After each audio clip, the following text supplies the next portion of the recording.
The dinner plate shattered against the kitchen wall, sending fragments of ceramic across the tile floor like confetti celebrating the end of my marriage. Tyler stood in the doorway, his face twisted with the kind of rage I'd learned to recognize over the past year.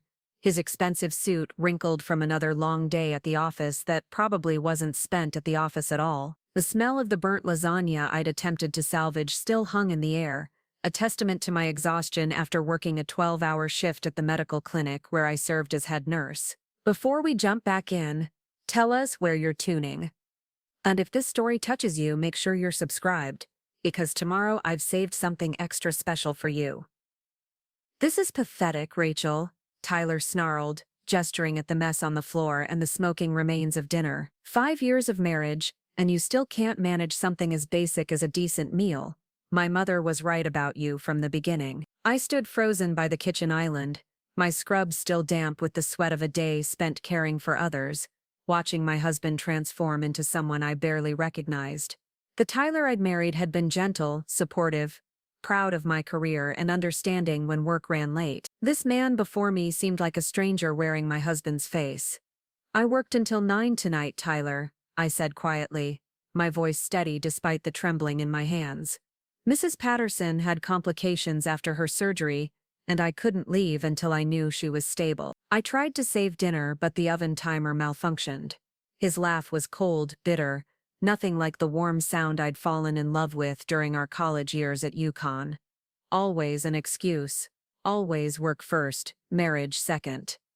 Do you know what normal wives do, Rachel? They prioritize their families. They have dinner ready when their husbands come home. They don't expect their men to survive on takeout and frozen dinners. Normal wives, I repeated, tasting the words like something sour. You mean wives like your mother, who never worked a day outside the home because your father made sure she never had to? Tyler's eyes flashed dangerously.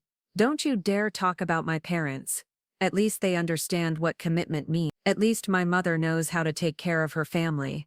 The comparison stung because Patricia Brooks had made it clear from our engagement that she considered me inadequate for her precious son. Every family gathering became a subtle competition where I was measured against an impossible standard.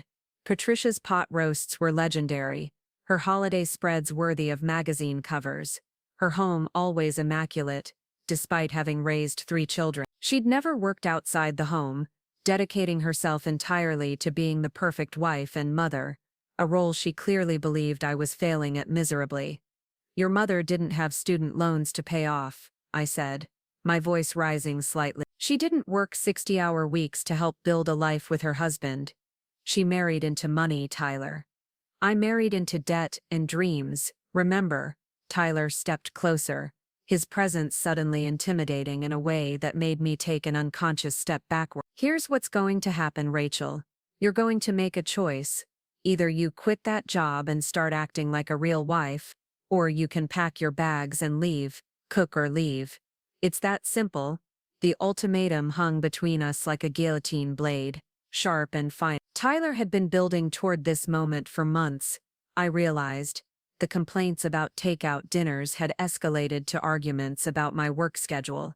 The passive-aggressive comments about other wives had become direct attacks on my priority. Now he was demanding I choose between the career I'd built over 8 years and our marriage. You want me to quit my job, I said slowly, making sure I understood. You want me to give up the profession I love, the patients who depend on me, the income that pays for half our mortgage, so I can stay home and make sure your dinner is ready at 6 every night. I want you to act like my wife instead of a stranger who happens to sleep in my bed, Tyler shot back. When was the last time we had a real conversation? When was the last time you cooked a meal without burning it? When was the last time you showed any interest in my life, my work, my needs? The accusations felt like physical blows, each one hitting a vulnerable spot I'd been trying to protect. It was true that our conversations had become limited to scheduling and logistics. It was true that I'd been too exhausted most evenings to do much more than collapse on the couch with a frozen dinner. But the idea that I'd stopped caring about Tyler's life was so far from reality, it took my breath away. I ask about your work every day, I said, my voice barely above a whisper. You're the one who stopped answering. You're the one who started staying late without explanation. You're the one who stopped touching me, stopped kissing me, good night, stopped acting like we were partners instead of roommates. Tyler's face hardened. Maybe I stopped trying because there was nothing left to fight for. Maybe I got tired of competing with your job for your attention. Maybe I realized I married a woman who cares more about her patients than her husband. The words struck deep, finding the guilt I'd been carrying for months. There had been nights when I'd chosen to stay late with a patient, rather than come home to Tyler's cold silence. There had been weekends when I'd volunteered for extra shifts rather than face another awkward dinner where we had nothing to say to each other. But I'd told myself I was working for our future, saving money for the house renovations we'd planned, building my reputation for the promotion I was hoping to receive. Give me some time to think, I said finally, my voice sounding strange and distant to my own ear. Tyler's smile was triumphant, cruel. You have until Sunday. That's 3 days, Rachel. 3 days to decide what matters more to you. And if you choose to stay, I want to see some real changes. No more 60-hour weeks. No more emergency calls during family dinner. No more putting everyone else's needs before mine. He stepped over the broken pieces of the dinner plate and walked toward the stairs, pausing only to add, "Clean this mess up. I'm going to watch the game." I stood alone in the kitchen, surrounded by the debris of our marriage and the ruins of a dinner I'd tried so hard to perfect, despite my exhaustion. The silence felt heavy, oppressive, broken only by the distant sound of the television upstairs and the gentle hum of the refrigerator. 3 days to choose between the career that defined me and the marriage I'd thought would last forever. But as I knelt to collect the broken pieces of ceramic, something inside me began to shift. Tyler's ultimatum had revealed something I'd been too afraid to acknowledge. This wasn't about dinner or work schedules or competing priorities. This was about control, about reducing me to a role that would make him comfortable, about erasing the independent woman he'd claimed to love when we met. The next morning, I woke before dawn with a clarity I hadn't felt in months. Tyler had already left for his early golf game with his father, a Saturday routine that had become sacred over the past year. I made coffee in the quiet kitchen, stepping carefully around the spot where I'd swept up the broken plate, and allowed myself to really think about what my life had become. Tyler Brooks and I had met during our junior year at the University of Connecticut, in a psychology class we'd both taken as an elective. He'd been charming, ambitious, working toward his business degree with plans to join his father's investment firm. I'd been focused on my pre-nursing requirements, already knowing I wanted to spend my life helping people heal. Our differences had seemed complementary then, his business acumen balancing my compassionate nature, his family's stability offering security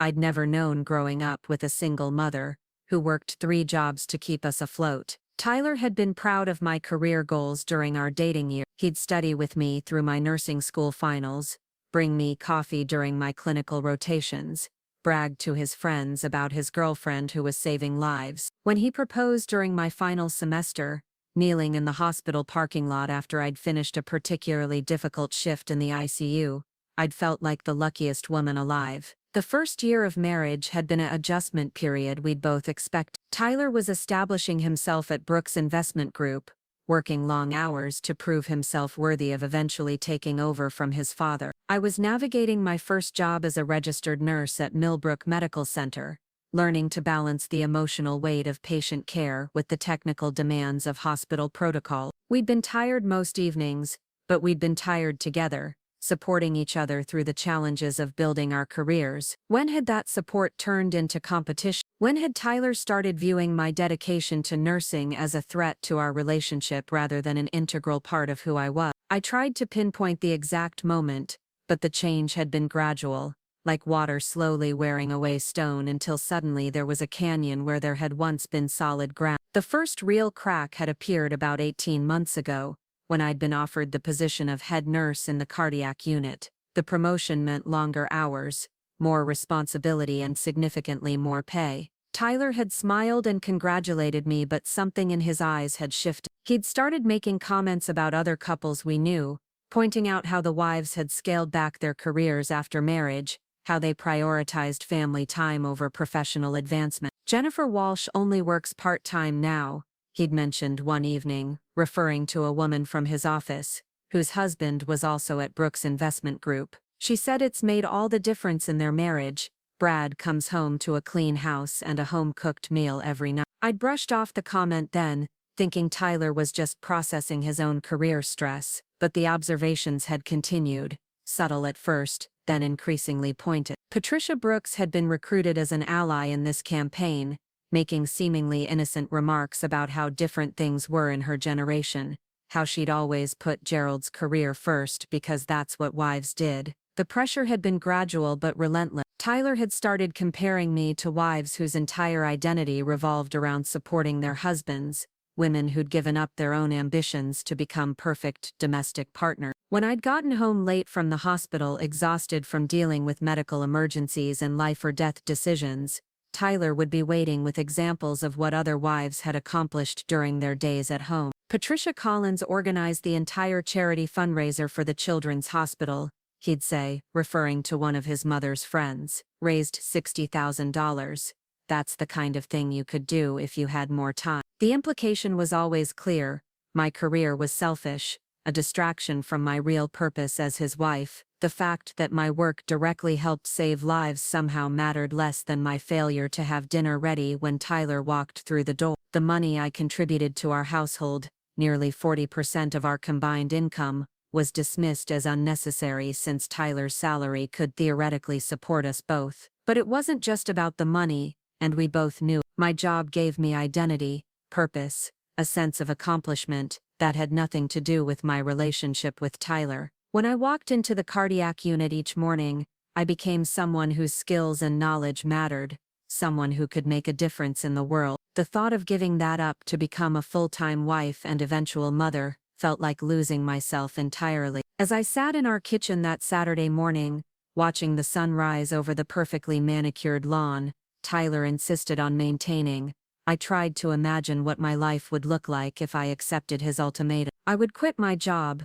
probably volunteer for some appropriate charitable organization that wouldn't interfere with Tyler's schedule. I would learn to cook the elaborate meals Patricia Brooks was famous for, spend my days cleaning our house and running errands, have dinner ready at 6 regardless of what crisis might arise in Tyler's workday. The image felt suffocating, like trying to breathe underwater. This wasn't the life I'd dreamed of, wasn't the partnership I'd thought I was entering when I said yes to Tyler's proposal. Somewhere along the way, Tyler had decided that our marriage should mirror his parents' relationship, with him as the primary breadwinner and decision-maker and me as the supportive wife whose own dreams were secondary to his comfort. My phone buzzed with a text message from my colleague Jessica, who was covering my weekend shift at the hospital. "Mrs. Patterson is asking for you. She says you're the only nurse who really listens to her concerns about the pain medication."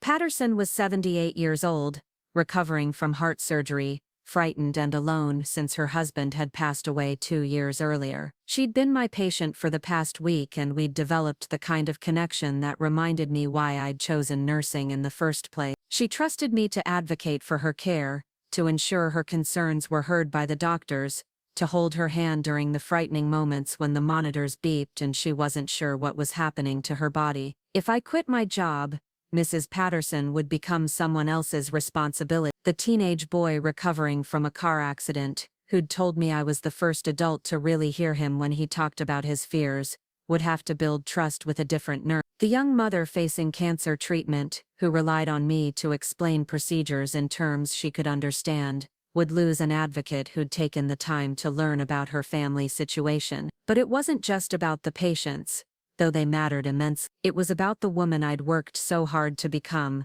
the professional identity I'd built through years of education, training, and experience. Nursing wasn't just my job, it was my calling, the way I contributed to the world, the source of my confidence and self-respect. Tyler's ultimatum wasn't really about burnt dinners or work schedules. It was about power, about reducing me to a role that would make him feel more secure in his own identity. He wanted a wife who would reflect his success, validate his importance, make him feel like the center of someone's universe. The independent, accomplished woman he'd married had become a threat to that vision. The realization hit me like a physical blow, leaving me breathless with the magnitude of what I'd been slowly losing. For months I'd been apologizing for my career, making excuses for my passion, trying to shrink myself to fit into Tyler's increasingly narrow definition of what a wife should be. I'd been so focused on saving our marriage that I'd forgotten to save myself. I walked upstairs to our bedroom, standing in front of the full-length mirror that had reflected my image on our wedding day 5 years ago. The woman looking back at me now seemed smaller somehow, worn down by months of criticism and ultimatum. But underneath the exhaustion and doubt, I could still see traces of the confident young nurse who'd graduated at the top of her class, who'd chosen to spend her life helping others heal, who'd believed she could have both a successful career and a loving marriage. Tyler had given me 3 days to choose between my career and our marriage, but standing there in the quiet bedroom, surrounded by the life we'd built together, I realized he'd already made the choice for both of us. The Tyler who'd fallen in love with my ambition and dedication was gone, replaced by a man who saw those same qualities as defects to be corrected. The marriage I'd been fighting so hard to save had ended the moment Tyler decided I had to choose between being his wife and being myself. I just hadn't recognized it yet.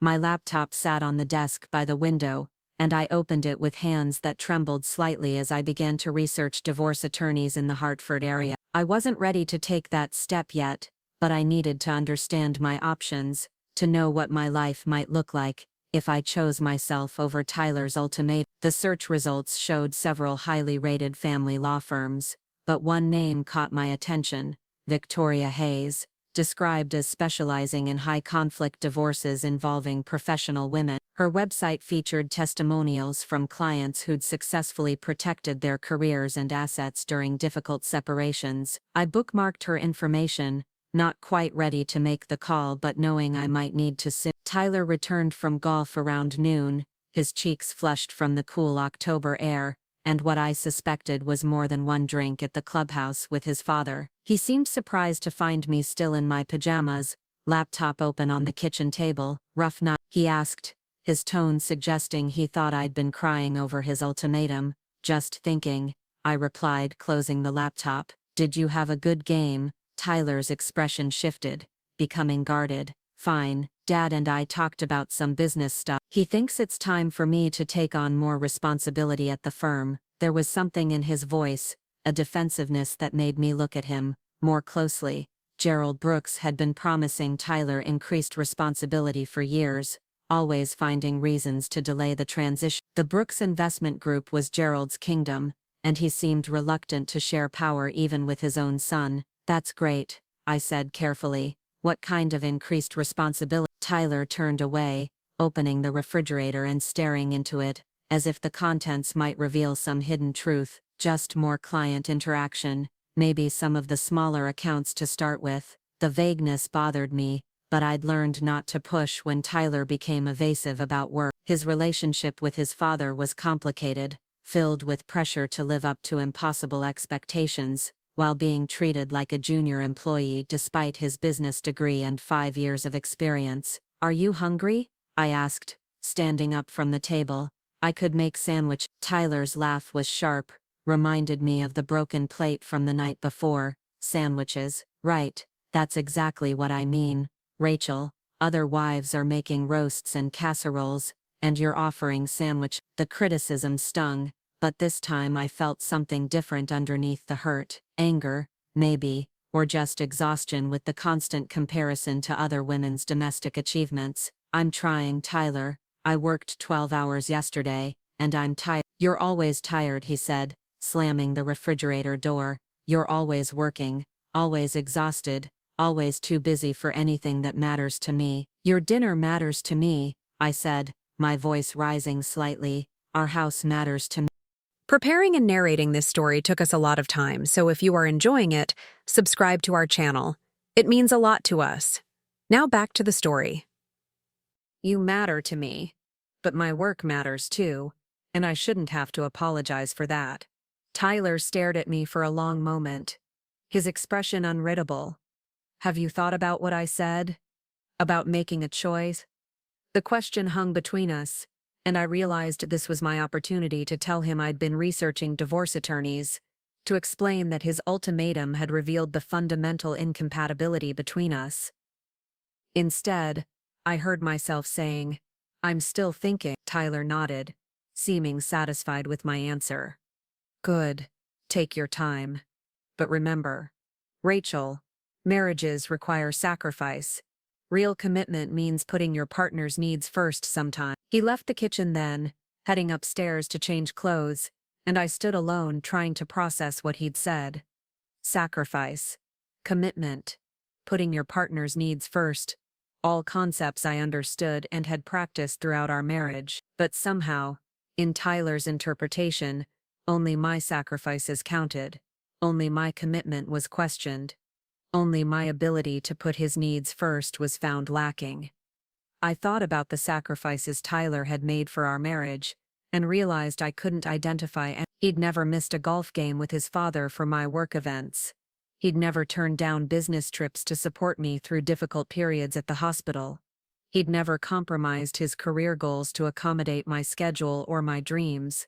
The inequality was staggering once I really looked at it. For 5 years I'd been bending myself around Tyler's life, adjusting my schedule to accommodate his needs, apologizing for the demands of my career while never questioning the demands of his. I'd been so focused on being a good wife that I'd forgotten to ask whether Tyler was being a good husband. That evening, as we sat in our living room watching a movie Tyler had chosen, I studied his profile in the flickering light from the television. When had his jaw become so set, his expression so consistently dissatisfied? When had he stopped laughing at my jokes, stopped asking about my day with genuine interest, stopped seeing me as a partner rather than a problem to be solved? The man sitting next to me felt like a stranger, someone wearing my husband's face, but lacking his warmth, his curiosity, his respect for my independence. Maybe Tyler was right that marriages required sacrifice. Maybe he was even right that I hadn't been the wife he wanted me to be,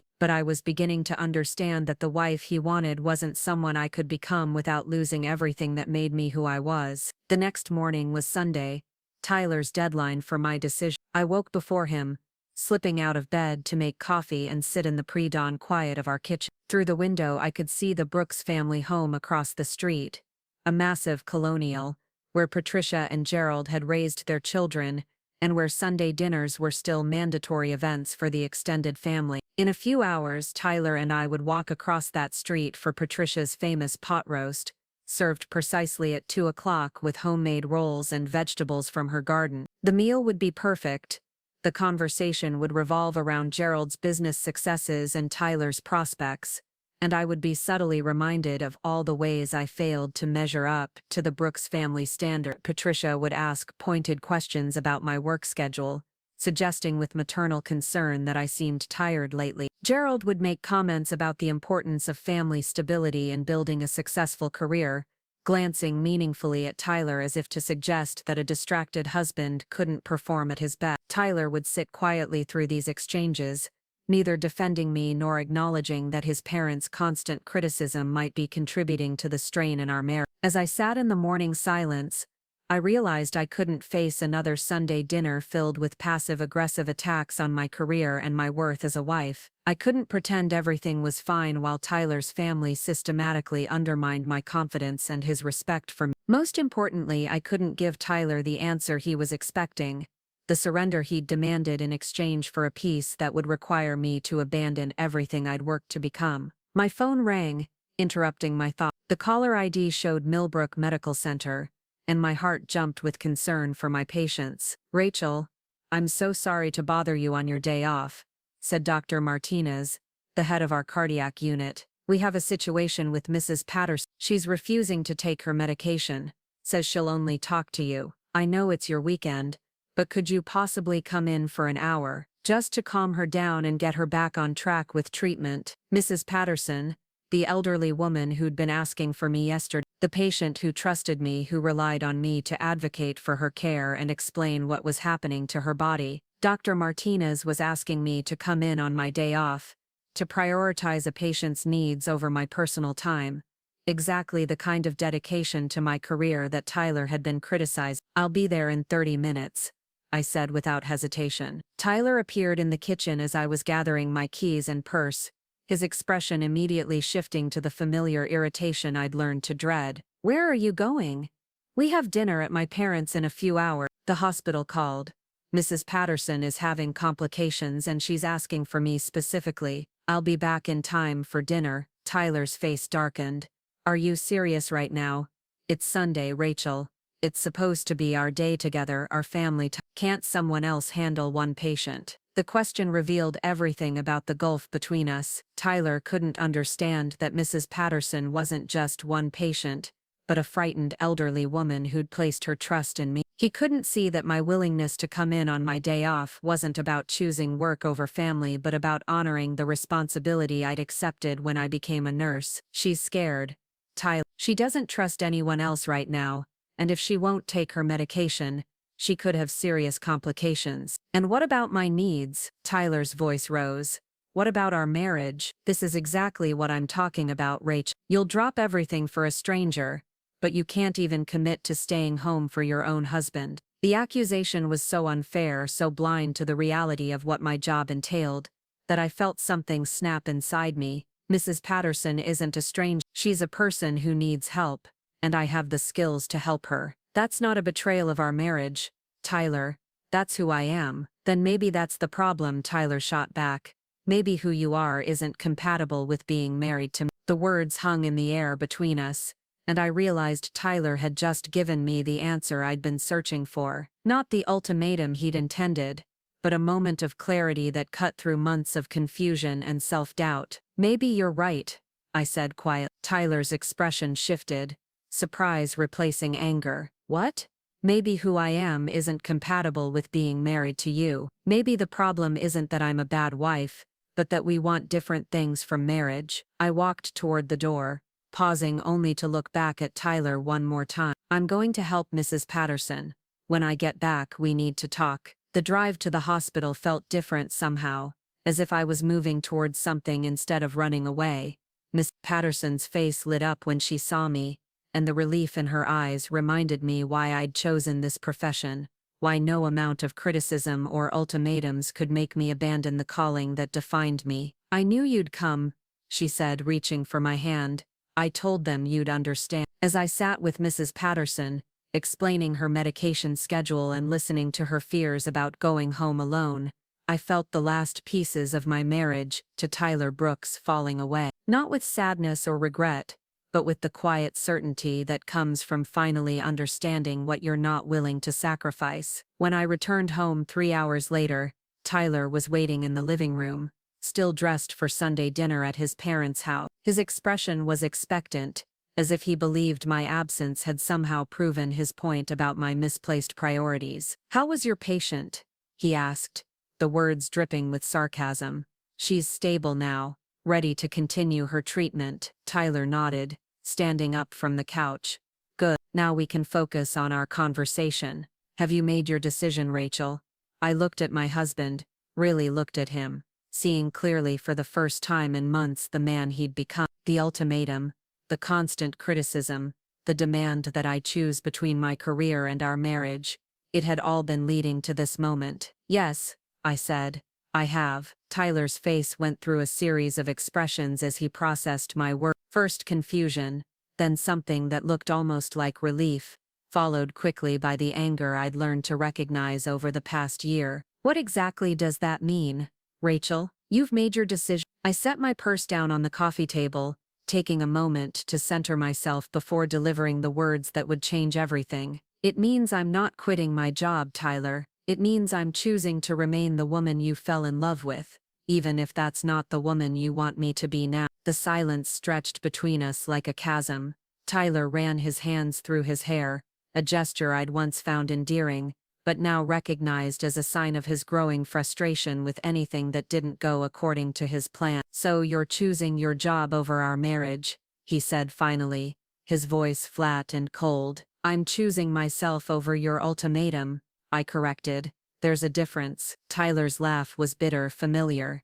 "Right, because everything is always about you, isn't it, Rach? Your career, your patience, your need to feel important. What about what I need? What about what our marriage needs. The accusation stung because part of me had been wondering the same thing for months. Had I been selfish? Had I prioritized my career over my marriage? But sitting with Miss Patterson that afternoon, holding her hand while she expressed her fears about living alone, I'd remembered something crucial about who I was and why my work mattered. What does our marriage need, Tyler? I asked, because I thought it needed two people who respected each other, supported each other's dreams, and worked together as partners. But apparently what you need is a wife who gives up everything that makes her who she is, to become your vision of what a woman should be. Tyler's face flushed red. That's not fair.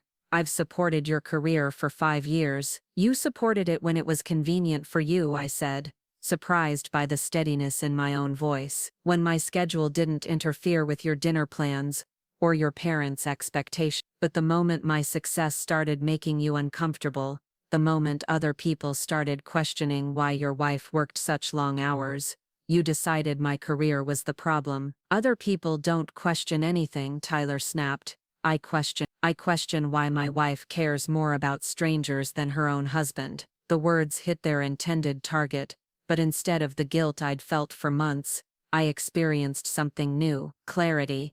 Tyler's accusation revealed the fundamental misunderstanding that had been poisoning our marriage. He saw my dedication to nursing as a betrayal of him, rather than an expression of the values and purpose that had shaped me long before we met. I don't care more about strangers than you, I said quietly. I care about both. But you're asking me to prove my love by destroying the person you claim to love. That doesn't make sense, Tyler. Tyler paced to the window, staring out at his parents' house across the street. The afternoon light caught the tension in his shoulders, and for a moment I remembered the young man I'd married, the one who'd been proud of my accomplishments instead of threatened by them. Mom's expecting us for dinner, he said without turning around. The change of subject felt like whiplash, but I recognized it as Tyler's way of avoiding conversations that made him uncomfortable. Patricia Brooks had been making Sunday dinners for her family since before Tyler was born, and missing one was considered a serious breach of family protocol. I know, I said. Are you going to tell them about your ultimatum? Tyler turned back to me, his expression guarded. What's to tell? You made your choice. We'll deal with the consequences. There was something ominous in his tone, a suggestion that consequences were already being planned. I thought about Patricia's constant criticism of my career, Gerald's pointed comments about family stability, and the way both Tyler's parents seemed to view my independence as a character flaw that needed correction. Tyler, have you been discussing our marriage with your parents? His hesitation told me everything I needed to know before he spoke. They're concerned about us, about the strain your work is putting on our relationship. The strain my work is putting on our relationship, I repeated slowly. Not the strain of unrealistic expectations or constant criticism, just my work. They care about me, Rachel. They want to see me happy, and they think I'm the obstacle to your happiness. Tyler's silence was answer enough. The realization that my in-laws had been actively working to undermine my marriage felt like a physical blow. I'd spent 5 years trying to earn Patricia's approval, accepting her subtle criticism as motherly concern, telling myself that Gerald's comments about traditional family roles were just generational differences. Now I understood that their disapproval hadn't been passive judgment but active interference. How long have they been telling you I was wrong for you? I asked. Tyler shifted uncomfortably.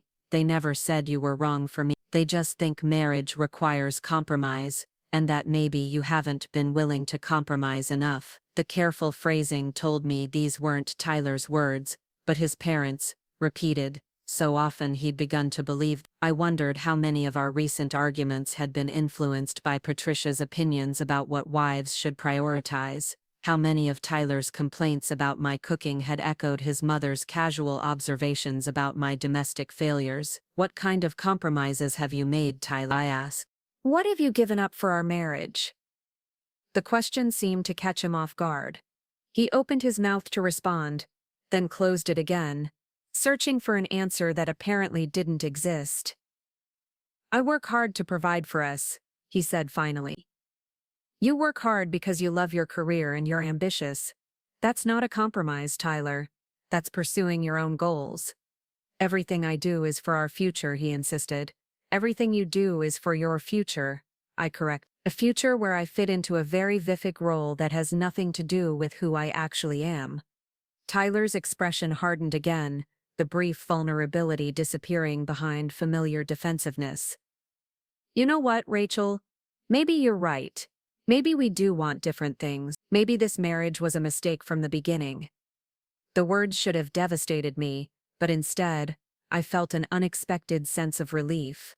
Tyler had finally said out loud what his behavior had been communicating for months. Our marriage wasn't struggling because of my career or my failure to be the perfect wife. It was failing because Tyler had fallen in love with one version of me and decided he wanted to be married to someone entirely different.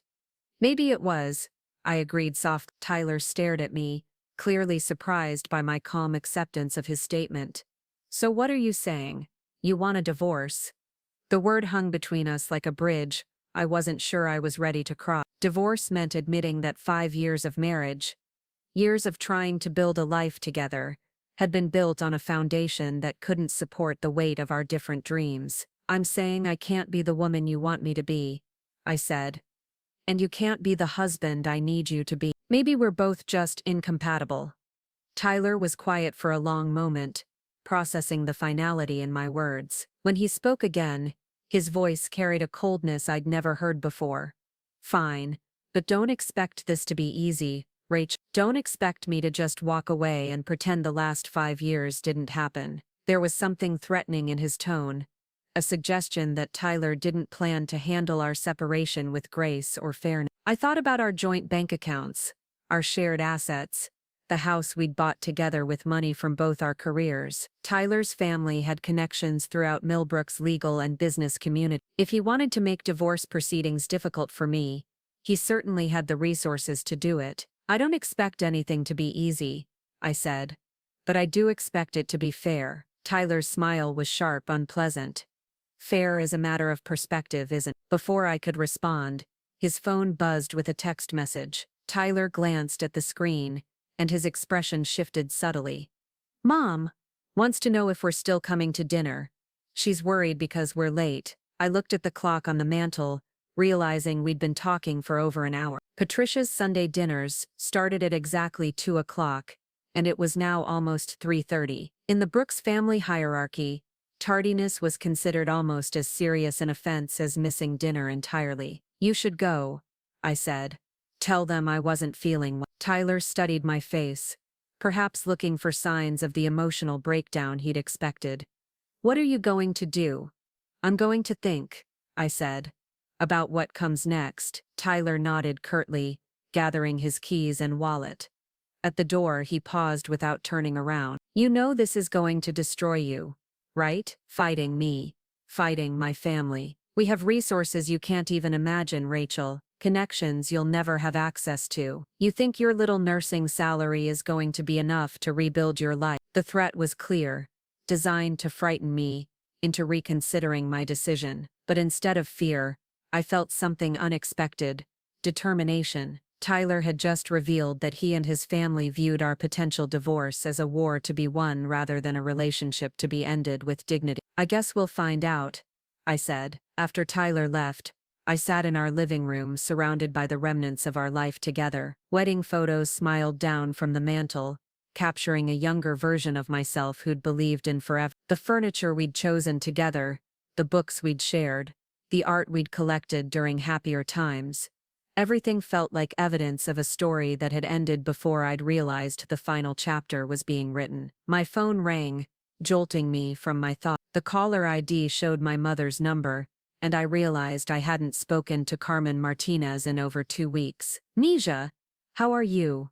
My mother's warm voice filled the quiet room. I was just thinking about you. Carmen had raised me alone after my father left when I was 7, working 3 jobs to keep us afloat while encouraging my dreams of becoming a nurse. She'd sacrificed her own education to pay for mine, taking pride in my success in ways that Tyler's family never had. I'm okay, Mom, I said, though my voice betrayed the lie. No, you're not. I can hear it in your voice. What's wrong? I found myself telling my mother everything. Tyler's ultimatum, the constant criticism from his family, the growing distance between us, and my decision to choose my career over his demands. Carmen listened without interruption, her occasional murmurs of sympathy or anger punctuating my story. Misha, she said when I finished, this boy wants you to give up everything you worked for, everything we sacrificed for. The way my mother framed Tyler's demand hit differently than my own internal struggle. She saw immediately what I'd been too close to recognize. Tyler wasn't just asking me to quit my job. He was asking me to abandon the dreams she'd helped me achieve, to waste the education she'd worked multiple jobs to provide. His mother thinks wives should prioritize their families over their careers, I explained. Carmen's laugh was sharp, incredulous. His mother married a rich man and never had to choose between feeding her children and following her dream. Easy to have opinions when you've never faced real choices. The observation stung because it was true. Patricia Brooks had married Gerald straight out of college, moving from her father's house to her husband's, without ever experiencing financial insecurity or professional ambition. Her criticism of my career came from a position of privilege I'd never known. Tyler says I'm being selfish, I said. Selfish? Carmen's voice rose with indignation. Misha, you save lives every day, you help people when they're scared and vulnerable. That's not selfish. That's a calling. And any man who can't see that doesn't deserve you. My mother's fierce defense of my career reminded me of why I'd become a nurse in the first place. Growing up, we'd often relied on the kindness of healthcare workers who'd taken extra time to explain procedures or payment options, who'd treated us with dignity despite our worn clothes and Medicaid cards. I'd wanted to be that person for others, to provide the compassionate care that had meant so much to my family during difficult times. What should I do, Mom? I asked.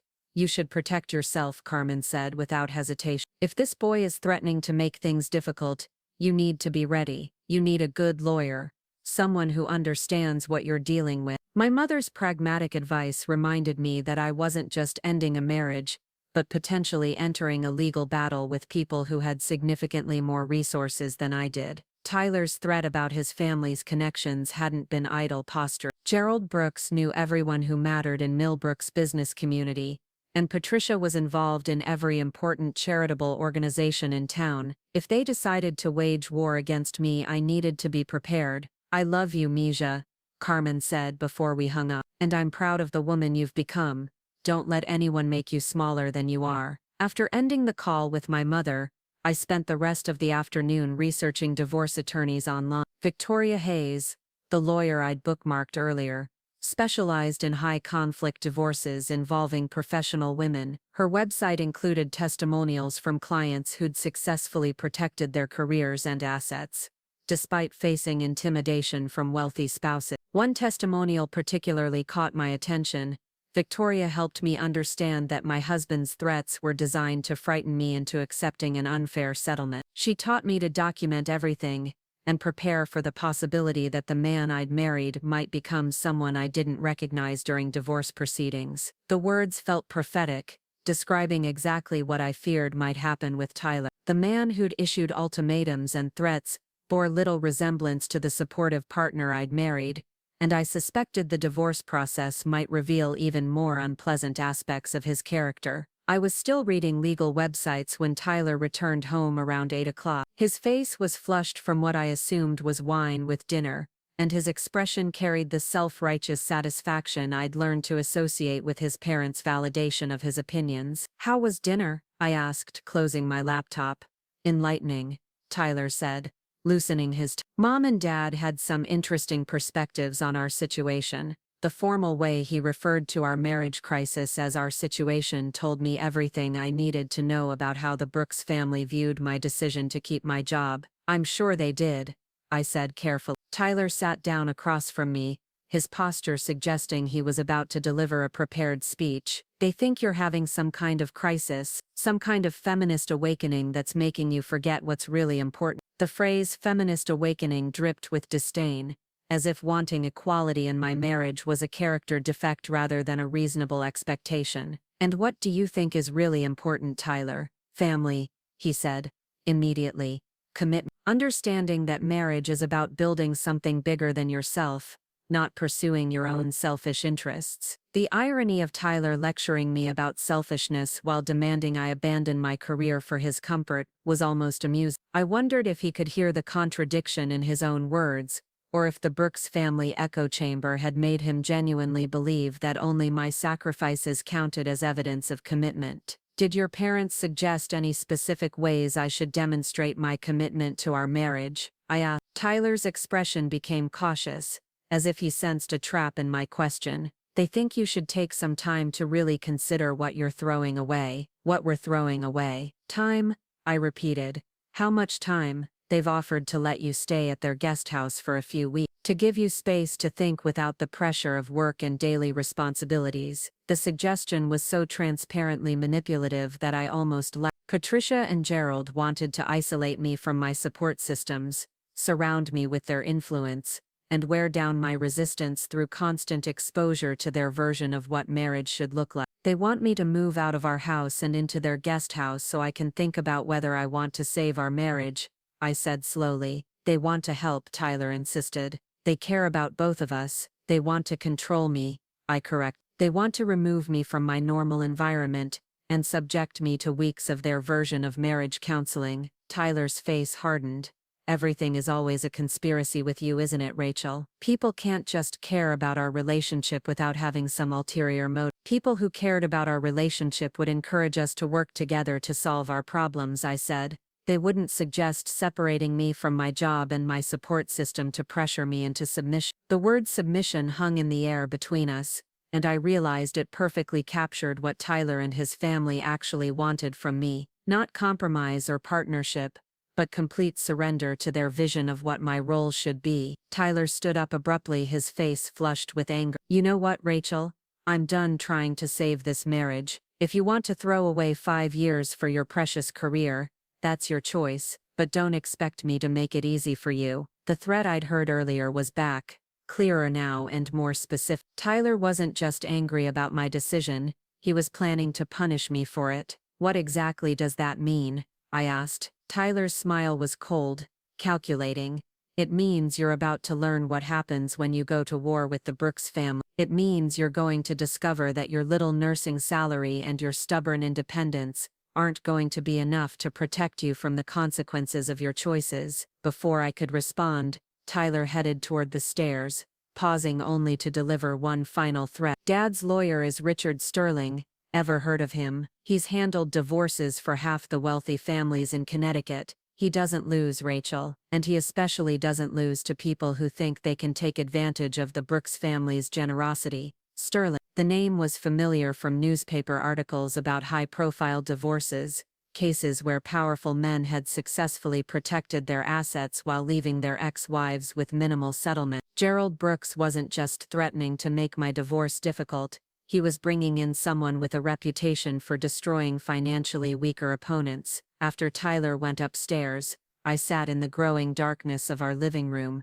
processing the magnitude of what I was facing. This wasn't going to be a simple divorce between two people who'd grown apart. This was going to be a coordinated campaign by the Brooks family to punish me for refusing to conform to their expectations. But as I thought about Miss Patterson's grateful smile that afternoon, up at a teenager recovering from his car accident who trusted me to advocate for his care, about all the patients whose lives I'd touched through my work, I knew I'd made the right choice. Whatever the Brooks family threw at me, whatever legal or financial intimidation they attempted, I couldn't abandon the calling that defined me. I picked up my phone and scrolled to Victoria Hayes's contact information. Tomorrow I would call and schedule a consultation. Tonight, I would begin documenting everything: Tyler's threats, his parents' manipulation, the systematic campaign to make me doubt my own worth and judgment. If the Brooks family wanted a war, I would give them one, but I would fight on my own terms, with my own values, protecting the person I'd worked so hard to become. The house felt different as I prepared for bed that night, no longer like a home we'd built together but like a battlefield where the first shots had already been fired. Tyler was in his study, probably calling his parents to report on our conversation, strategizing about their next moves. I lay in bed, listening to the murmur of his voice through the walls, trying to remember when the man I'd married had become someone capable of such calculated cruelty. But maybe the capacity had always been there, hidden beneath the charm and ambition that had first attracted me to him. Maybe I'd just been too in love to recognize the warning signs. Outside, the autumn wind rattled our windows, carrying the scent of dying leaves and the promise of winter. Change was coming whether I was ready for it or not. The only question was whether I'd face it as the woman I'd always been, or allow Tyler's threats to turn me into someone smaller, weaker, more willing to accept whatever scraps of dignity his family was willing to leave me. As I drifted towards sleep, I thought about the young woman who'd graduated nursing school with such hope and determination, who'd believed she could have both a successful career and a loving marriage. That woman deserved better than Tyler's ultimatums and his family's manipulation. She deserved a partner who celebrated her strength instead of trying to diminish it. Tomorrow I would begin fighting for her.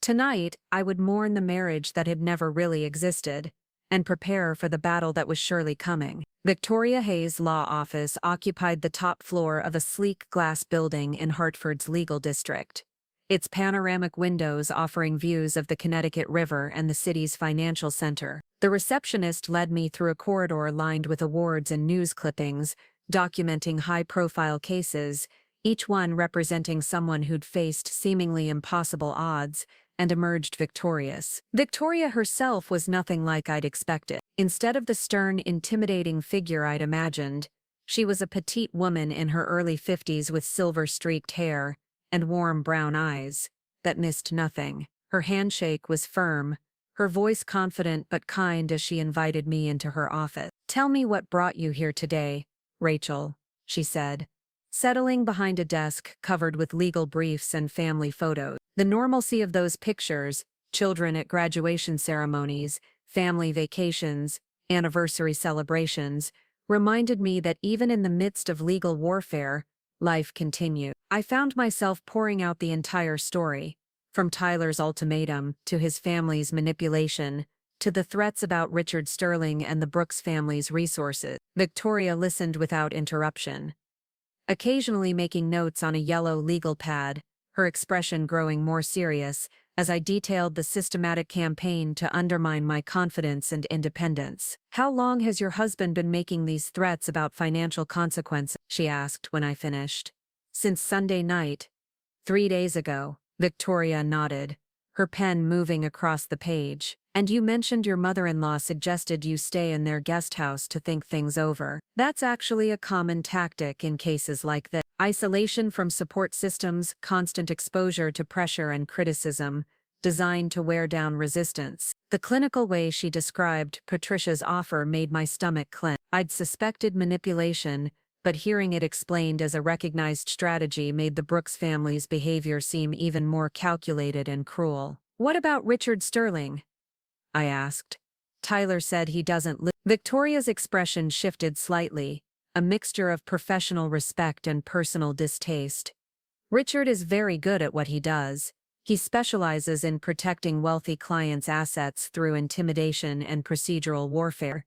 His strategy typically involves making divorce proceedings so expensive and emotionally exhausting that the opposing party accepts whatever settlement is offered, just to end the ordeal." The description matched exactly what Tyler had threatened, confirmation that the Brooks family was planning a coordinated assault on my finances and my resolve. "Can I fight him?" I asked. Victoria leaned forward, her voice becoming more intense. "Rachel, I've been practicing family law for 22 years. I've seen Richard Sterling try to destroy good people who had the audacity to stand up to his wealthy clients. Some of them broke under the pressure, others fought back and won. The difference wasn't money or connection, it was preparation and determination." She opened a file drawer and extracted a thick folder, spreading documents across her desk. "Before we talk about strategy, I need you to understand exactly what you're dealing with. The Brooks family owns significant assets in this area: real estate, business investments, political connections. If they decide you're a threat to their reputation or their son's future, They'll use every resource at their disposal. The documents Victoria showed me painted a picture of the Brooks family's extensive influence throughout Connecticut's business and legal communities. Gerald's investment firm managed portfolios for judges, politicians, and business leaders. Patricia served on the boards of 3 major charities and had connections to every important social organization in the region. They're not just wealthy, Victoria explained. They're embedded in the power structure of this entire area. That gives them advantages most people don't have access to. The scope of what I was facing felt overwhelming, but Victoria's matter-of-fact presentation somehow made it less frightening. She wasn't trying to scare me away from pursuing divorce. She was helping me understand the battlefield so I could prepare accordingly. What do I need to do? I asked. First, we secure your assets immediately. Joint accounts, investment portfolios, anything Tyler could drain or freeze. Second, we document everything. Every threat, every manipulation attempt, every piece of evidence that demonstrates the family's strategy. Third, we build our own network of support and expertise. Victoria pulled out a legal pad and began writing. I'm going to give you the names of a forensic accountant, a private investigator, and a therapist who specializes in emotional abuse cases. You're going to need all 3. The term emotional abuse hit me like a physical blow. I'd thought about manipulation, control, and unfair treatment, but I hadn't labeled Tyler's behavior as abuse. The clinical term made everything feel more serious, more real. Is that what this is? I asked quietly. Abuse? Victoria's expression softened with compassion. I hadn't expected from such a prominent attorney. Rachel, your husband gave you an ultimatum designed to force you to choose between your identity and your marriage. When you chose yourself, he threatened financial destruction and enlisted his family's resources to punish you. That's not normal marital conflict. That's systematic emotional manipulation designed to break down your resistance. The validation felt both relieving and terrifying. Relieving because it confirmed that my instincts about the Brooks family's behavior were correct. Terrifying because it meant I was dealing with something much more serious than typical divorce proceeding. The good news, Victoria continued, is that we have several advantages Richard Sterling won't expect. You're gainfully employed with a secure income, which means you're not financially dependent on Tyler or his family. You have no children, which eliminates custody battle. And most importantly, you're prepared to fight instead of just hoping for fairness. Victoria scheduled a follow-up appointment for the end of the week and gave me a detailed list of documents to gather: bank statements, employment records, tax returns, insurance policies, and most crucially, any evidence of Tyler or his family's threats and manipulation attempts. Start keeping a journal, she advised as I prepared to leave. Write down every conversation, every threat, every attempt to pressure or intimidate you. Dates, times, witnesses, if there were any. That documentation could be crucial if this case goes to trial. The drive back to Millbrook gave me time to process everything. Victoria had told me the Brooks family's resources were intimidating, but they weren't insurmountable. Other people had faced similar odds and prevailed. The key was preparation, documentation, and refusing to be intimidated into accepting an unfair settlement. My phone rang as I pulled into our driveway, Tyler's name appearing on the caller ID. The timing felt ominous, as if he somehow knew I'd just spent 2 hours planning my defense against his family's threatened assault. Where have you been? Tyler's voice carried an edge of suspicion I'd never heard before. I called the hospital and they said you weren't scheduled today. The fact that Tyler had checked up on me at work sent a chill down my spine. How long had he been monitoring my activity? What else had he been investigating without my knowledge? I had some errands to run, I said carefully, not wanting to reveal my visit to Victoria's office until I was better prepared for Tyler's reaction. What kind of errands take 4 hours? Tyler pressed. The interrogation felt invasive,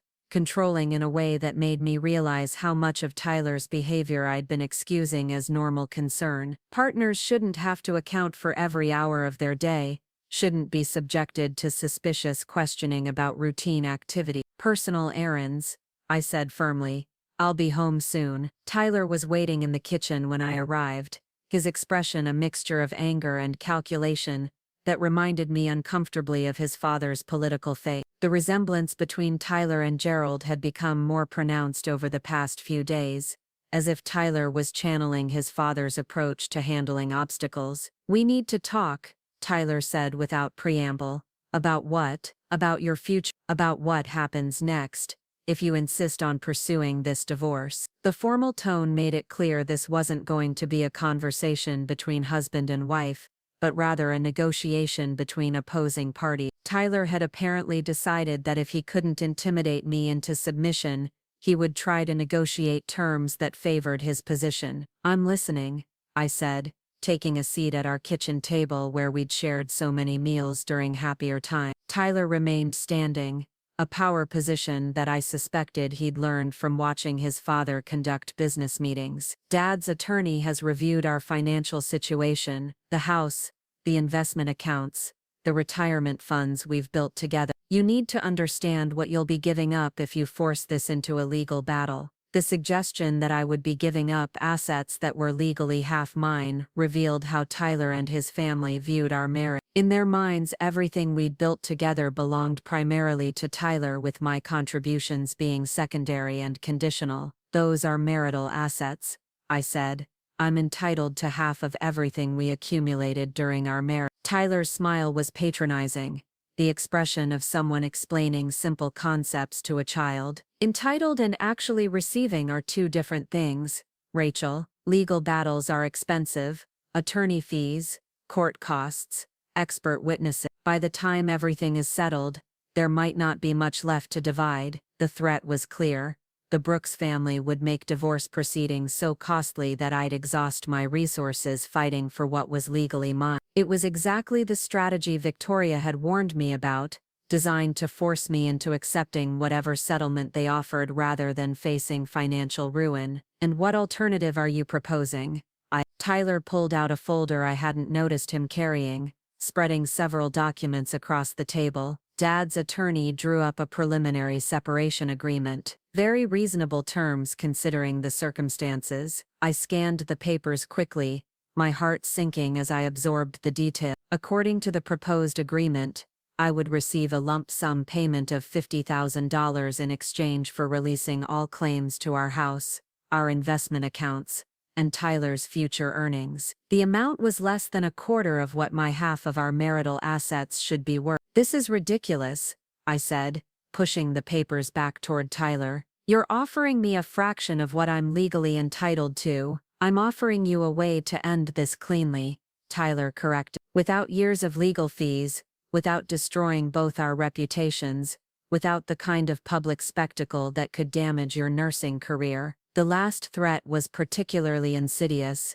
because it targeted something Tyler knew I cared deeply about. Healthcare was a small community in Connecticut, and professional reputation mattered enormously. The suggestion that divorce proceedings could somehow harm my nursing career was designed to make me afraid of fighting for what was rightfully mine. "How would fighting for my legal rights damage my nursing career?" I asked. Tyler's expression became smug, satisfied in a way that made my skin crawl. "People talk, Rachel. Hospital administrators, medical boards, professional licensing agents. They notice when healthcare workers become involved in messy legal disputes. Questions get raised about judgment, stability, ability to handle stress." The implication was clear. The Brooks family would use their connections to spread rumors about my fitness as a nurse, potentially threatening the career I was fighting so hard to protect. It was a particularly cruel form of intimidation because it attacked the very thing Tyler claimed to be concerned about. "You would sabotage my career to force me into accepting an unfair settlement," I said, not really a question but a statement of horrified understanding. "I would protect my family's reputation," Tyler said. "If you insist on making this a public battle, there will be consequences for both of us." The conversation felt surreal, like negotiating with a stranger who happened to look like my husband. The Tyler I'd married would never have threatened my career, or tried to manipulate me through fear of professional destruction. This man was someone entirely different, someone capable of calculated cruelty I hadn't known existed beneath his charming exterior. "I need time to review this," I said,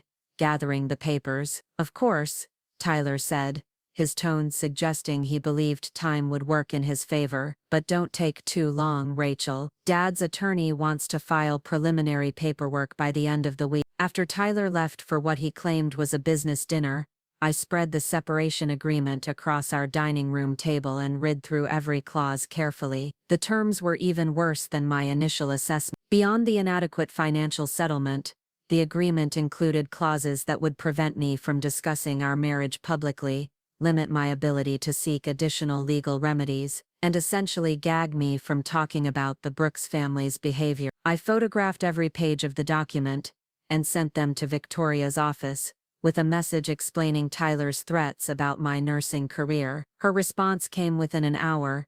This is exactly what we expected. Don't sign anything, we'll discuss strategy at our meeting Friday. The validation that Victoria had anticipated this type of intimidation made me feel less alone, but also more aware of how calculating the Brooks family's approach had been. They weren't just angry about my decision to keep my job, they were implementing a comprehensive strategy to force me into submission. My phone buzzed with a text from an unknown number. This is Sophie from Bella Vista Restaurant. Could we meet for coffee tomorrow? I have information about your husband you need to hear. Sophie. I remembered her as the waitress who'd served us during our anniversary dinner at Bella Vista, the upscale restaurant where Tyler's family often entertained business associates. The message was cryptic, but something in its urgency made me respond immediately. What kind of information? I texted back. The kind that could help you understand who you're really dealing with. Riverside Cafe on Main Street, 2 p.m. tomorrow. I agreed to meet, curiosity overriding caution. If Sophie had information about Tyler that could be relevant to our divorce proceedings, I needed to hear it. Besides, Victoria had emphasized the importance of gathering evidence about Tyler and his family's character and behavior. The next afternoon, I arrived at Riverside Cafe to find Sophie waiting at a corner table, looking nervous but determined. She was younger than I'd realized, probably in her mid-20s, with the kind of earnest expression that suggested she was struggling with whether to share whatever information she possessed. Thank you for meeting me, Sophie said, as I sat down. I wasn't sure if I should get involved, but after what I overheard last week, I couldn't stay silent. What did you overhear? I asked. Sophie glanced around the nearly empty cafe before leaning forward and lowering her voice. Your husband has been meeting with a woman at Bella Vista for months, always the same booth, always Tuesday evenings, when you're working your late shift. At first I thought it was business, but the conversations got more personal over time. The information hit me like a physical blow, though part of me realized I wasn't entirely surprised. Tyler's distance, his criticism of my work schedule, his sudden concern about other wives' domestic achievements, it all made more sense if there was another woman providing him with the attention and admiration he claimed I wasn't giving him. What kind of conversation? I asked, my voice steadier than I felt. The woman, her name is Diana Whitmore. She works at your husband's firm. She kept talking about how hard it must be for him to be married to someone who never had time for him. How she understood the pressures of building a career and supporting a wife who didn't appreciate his sacrifices. Diana Whitmore. I knew the name from Tyler's occasional mentions of colleagues, though he'd never described her in detail. She was supposedly Gerald's personal assistant, someone who'd been with the Brooks Investment Group for several years. How long have these meetings been going on? I asked. Sophie hesitated before answering. At least 6 months, maybe longer. They were regulars by the time I started working Tuesday shifts. 6 months. That meant Tyler's affair had been ongoing since before his complaints about my career became serious, since before he started demanding I prioritize his needs over my patients. His ultimatum about quitting my job hadn't been about saving our marriage. It had been about clearing the way for his relationship with Diana. Did they ever discuss me specifically? I asked. Sophie's expression became uncomfortable. Yeah, they talked about how you were too focused on work to be a real wife. How you didn't understand what Tyler needed from a relationship. Diana kept saying she could never be so selfish as to put her career before her husband's happiness. The irony was staggering. Tyler was having an affair with a woman who worked full-time while criticizing me for my dedication to nursing. Diana Whitmore was building her own career at Brooks Investment Group, while positioning herself as the understanding woman who would prioritize Tyler's needs over her own professional ambitions. "There's something else," Sophie said quietly. "Last Tuesday they were talking about your anniversary dinner. Tyler mentioned something about giving you a choice, making you see what really mattered." Diana laughed and said she was looking forward to hearing how it went. The revelation that Tyler had discussed his ultimatum with his girlfriend before delivering it to me felt like the final betrayal. Our marriage crisis hadn't been a desperate attempt to save our relationship. It had been theater, performed for Diana's entertainment while Tyler prepared to end our marriage on terms that would benefit his new relationship. "Why are you telling me this?" I asked. Sophie looked down at her coffee cup, clearly struggling with her decision to get involved. "Because I've watched too many women get blindsided by cheating husbands. Because your husband and his girlfriend talked about you like you were some kind of obstacle to overcome. Because nobody deserves to be manipulated like that." I thanked Sophie and promised to keep her name confidential, understanding that her job at Bella Vista could be threatened if the Brooks family discovered she'd provided information that damaged their case. As I drove home, I felt strangely relieved rather than devastated by the confirmation of Tyler's affair. The knowledge that Tyler had been cheating explained so much about his recent behavior, his sudden demands for changes in our marriage, his willingness to threaten and intimidate me rather than work together to solve our problem. He hadn't been trying to save our relationship. He'd been preparing to end it while positioning himself as the wronged party who'd tried everything to make me a better wife. That evening, I called Victoria's office and left a detailed voicemail about Sophie's information. Tyler's affair changed the dynamics of our divorce significantly, potentially affecting asset division, and certainly undermining any claims he might make about my behavior being responsible for our marriage's failure. Tyler returned home around 9 o'clock, his demeanor lighter than it had been in weeks. He was almost cheerful as he asked about my day, as if the separation agreement he'd presented had already resolved our marital problems in his favor. "Did you have time to review the paperwork Dad's attorney prepared?" Tyler asked casually while making himself a drink. "I did," I said. "It's interesting." Tyler's expression became wary. Interesting that you'd offer such a small settlement to someone you claim to still care about. Interesting that you'd threaten my career to force me into accepting terms that benefit only you." Tyler's cheerful mask slipped slightly. "Those terms are fair considering the circumstance. Considering the strain your career choices have put on our marriage." "What about the strain your affair has put on our marriage?" I asked quietly. The effect was immediate and dramatic. Tyler's face went completely white, then flushed deep red. His drink glass slipped from his hand, shattering on the kitchen floor in an echo of the dinner plate that had started this entire confrontation. "I don't know what you're talking about," Tyler said, but his voice lacked conviction. "Diana Whitmore," I said simply. "Tuesday evenings at Bella Vista. 6 months of meetings where you discussed how selfish I was for prioritizing my career over your happiness." Tyler stared at me for a long moment, clearly calculating whether to continue denying the affair or switch to a different strategy. When he spoke again, his voice carried a coldness that made me glad I'd already started divorce proceedings. "So you've been spying on me." "I've been learning who you really are," I corrected. "Just like you advised me to do when you gave me 3 days to think about our marriage." Tyler's expression shifted again, becoming calculating in a way that reminded me of his father's political face. "If you think this changes anything, you're wrong.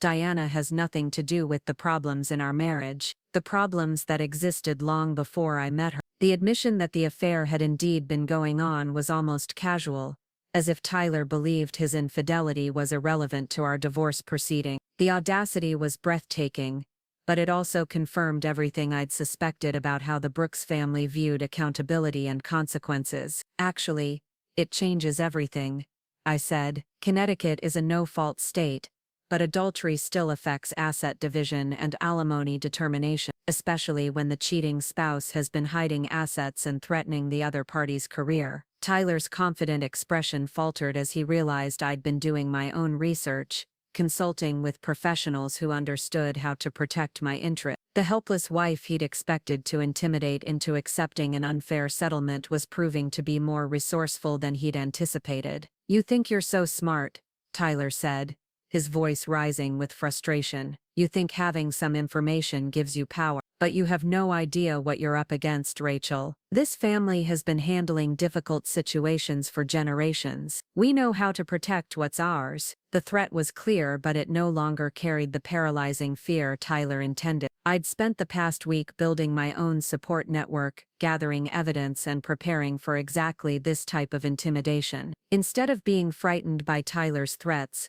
I felt energized by the confirmation that everything Victoria had predicted was coming true. "I'm sure you do," I said calmly, "but I'm not some difficult situation to be handled. I'm your wife and I'm entitled to fair treatment under the law." Tyler's laugh was bitter, unpleasant. "Fair treatment? You want to talk about fair treatment after you've refused to compromise on anything? After you've chosen strangers over your own husband?" "I've chosen myself," I said.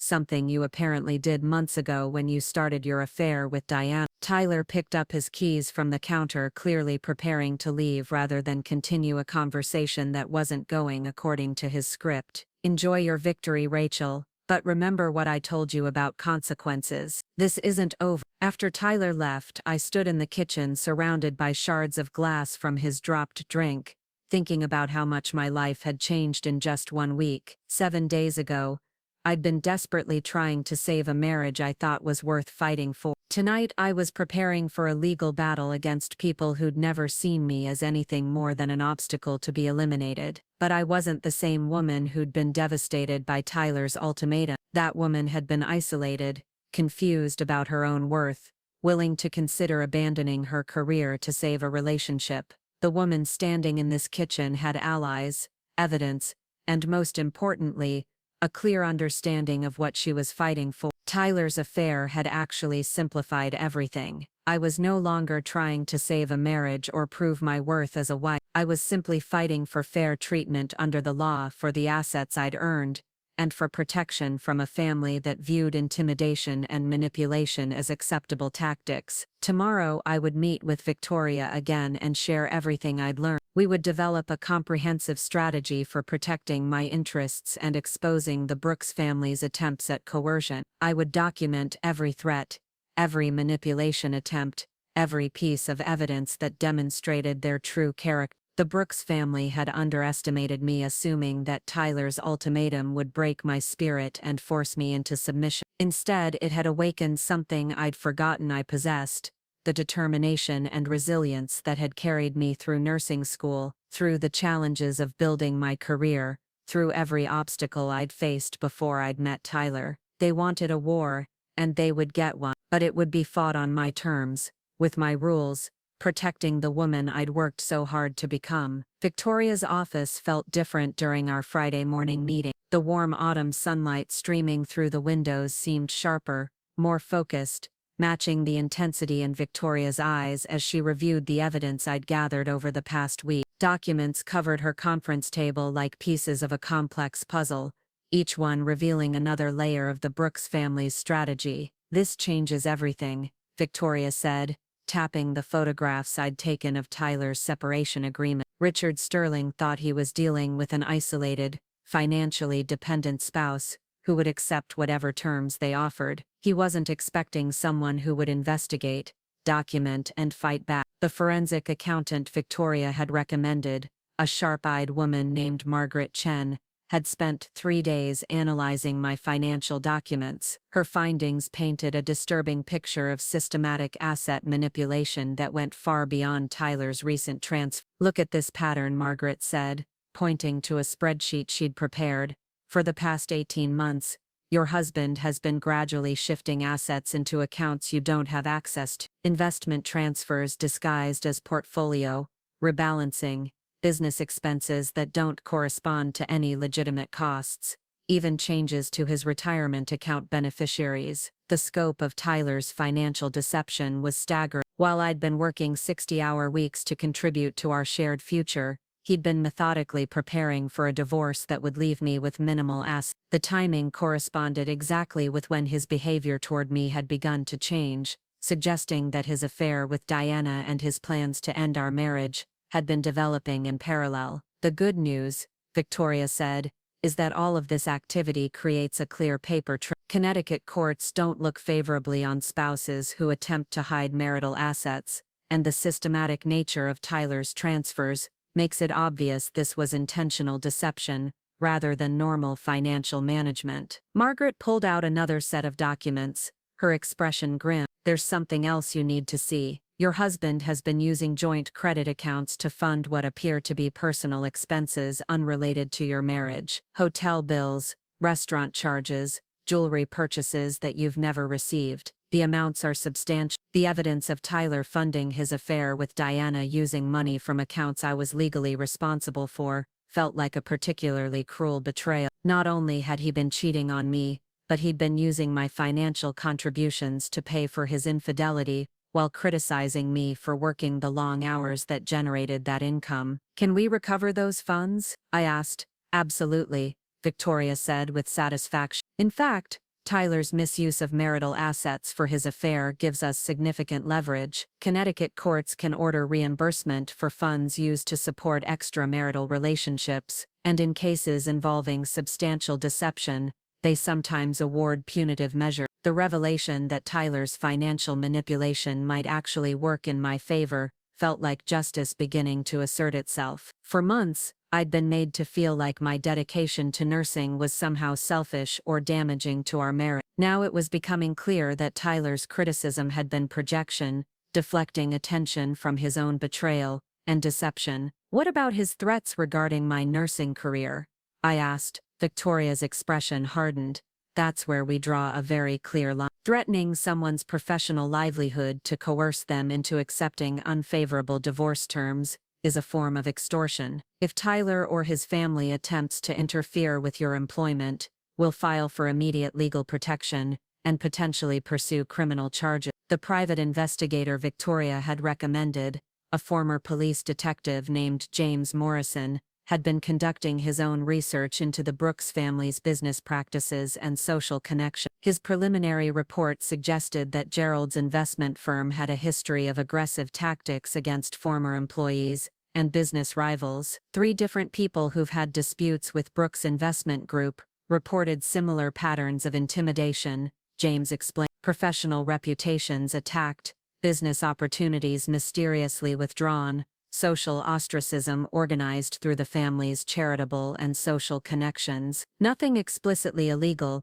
but a clear pattern of using their influence to punish people who crossed them. The information confirmed my instincts about the Brooks family's approach to handling opposition. They didn't just disagree with people who challenged them, they systematically worked to destroy those people's ability to rebuild their lives independently. Understanding their tactics made me more determined to fight back rather than accept their intimidation. The advantage we have, Victoria noted, is that healthcare is a field where professional competence matters more than social connection. Your reputation as a nurse is based on your clinical skills, your patient advocacy, and your colleagues' respect for your work. That's much harder for the Brooks family to undermine than a business relationship or social stand. Over the weekend I implemented the security measures Victoria had recommended. I opened new bank accounts at a different financial institution, one where the Brooks family had no connections or influence. I changed all my passwords and enabled 2-factor authentication on every account. Most importantly, I began systematically documenting every interaction with Tyler and his family. The journal Victoria had suggested became a detailed record of threats, manipulation attempts, and revealing conversation. Writing down Tyler's exact words when he'd threatened my career, Patricia's suggestions about staying in their guest house, Gerald's lawyer's aggressive settlement terms, seeing it all on paper made the coordinated nature of their campaign undeniable. Monday morning brought an unexpected development. Dr. Martinez called me into his office before my shift began, his expression serious in a way that immediately triggered my concerns about Tyler's threatened interference with my career. Rachel, I received an unusual phone call on Friday afternoon, Dr. Martinez said, settling behind his desk. Someone claiming to represent a law firm suggested that the hospital might want to review your employment file, particularly regarding any issues with professional judgment or stability. The blood drained from my face as I realized Tyler's threats were already being implemented. The Brooks family wasn't waiting for divorce proceedings to begin their campaign against my career. They were moving immediately to pressure me into accepting their terms. What kind of review? I asked, my voice steadier than I felt. Dr. Martinez's expression shifted from serious to annoyed, the kind that made me ask detailed questions about who was making the inquiry and why. When the caller became evasive about their client's identity and the specific nature of their concerns, I terminated the conversation and immediately contacted our legal department. Relief flooded through me as I realized that Tyler's intimidation tactics had backfired. Dr. Martinez was not only protecting me but investigating the source of the harassment. Our legal team is treating this as a potential attempt to interfere with hospital operations through harassment of our staff, Dr. Martinez continued. They've documented the call and advised all department heads to report any similar contacts immediately. They've also reminded me to tell you that the hospital stands behind its employees against external attempts at intimidation. The institutional support felt like a shield against the Brooks family's threatened assault on my career. Tyler had assumed that a few phone calls from his father's connections would frighten my employers into questioning my fitness as a nurse. Instead, his heavy-handed approach had triggered the hospital's protective protocols and created a documented record of harassment. Thank you for handling it that way, I said. Dr. Martinez leaned forward, his expression becoming more personal. Rachel, I don't know what's happening in your personal life, but I want you to understand something. You're one of the finest nurses I've worked with in 20 years of practice. Your patients trust you, your colleagues respect you, and your clinical judgment is exemplary. Whatever someone is trying to suggest about your professional competence is completely contrary to my experience and the hospital's assessment of your performance. The validation from my supervisor felt like emotional armor protecting me against the self-doubt Tyler's criticism had been designed to create. For months I'd been questioning whether my dedication to nursing really was somehow selfish or inappropriate. Dr. Martinez's clear statement of my professional value reminded me that Tyler's complaints had never been based on legitimate concerns.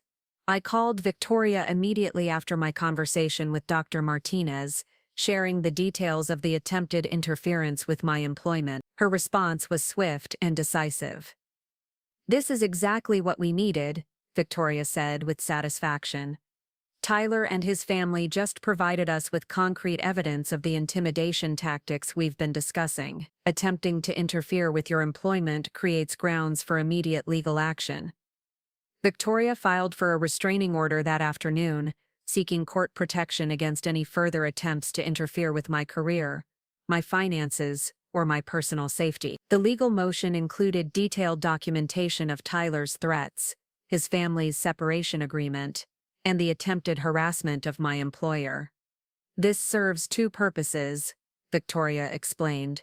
"First, it provides immediate legal protection if they escalate their intimidation tactics. Second, it creates an official court record of their behavior that will influence how the judge views their credibility during divorce proceedings." The restraining order hearing was scheduled for Wednesday morning, giving Tyler and his family less than 48 hours to respond to our legal motion. Victoria anticipated that Richard Sterling would try to characterize our filing as an overreaction to normal divorce negotiations, but the evidence we'd gathered painted a clear picture of systematic harassment. Tuesday evening brought the confrontation I'd been expecting since the legal papers were served. Tyler arrived home from work with the controlled fury I'd learned to recognize as his most dangerous move. He'd moved beyond the casual threats and manipulation attempts into something more focused and potentially volatile. "You filed a restraining order against me," Tyler said without preamble. "Against my family. Do you have any idea what you've just done?" The question carried an undertone of genuine surprise, as if Tyler had believed his intimidation tactics would remain hidden from legal scrutiny. The Brooks family's previous successes in silencing opposition had apparently given them confidence that their current campaign would proceed without consequences. "I've protected myself from harassment and threats," I said calmly, something I should have done weeks ago. Tyler's laugh was sharp, angry. Harassment. You think documenting our private conversations and filing legal motions is going to help you? You think the courts are going to side with someone who violates her husband's privacy and trust? The attempt to reframe his threats as private conversations that I'd somehow violated by documenting them revealed how completely Tyler had lost touch with reality. In his mind, the problem wasn't his behavior but my response to it, not his attempts at intimidation, but my refusal to be intimidated. I think the courts will side with someone who's being systematically threatened and manipulated, someone whose husband has been hiding assets, funding an affair with marital money, and trying to destroy her career to force her into accepting an unfair settlement. Tyler's face went completely still, a reaction that somehow felt more threatening than his previous anger. Diana told you about our relationship. The casual way he referred to Diana, the assumption that she would be the source of information about their affair, revealed how completely Tyler had mentally separated himself from our marriage. He wasn't angry about being caught cheating, he was annoyed that his carefully orchestrated timeline had been disrupted. Diana didn't tell me anything, I said. Your Tuesday evening dinners at Bella Vista aren't as private as you thought. Tyler's expression shifted as he processed the implications of being observed during his affair.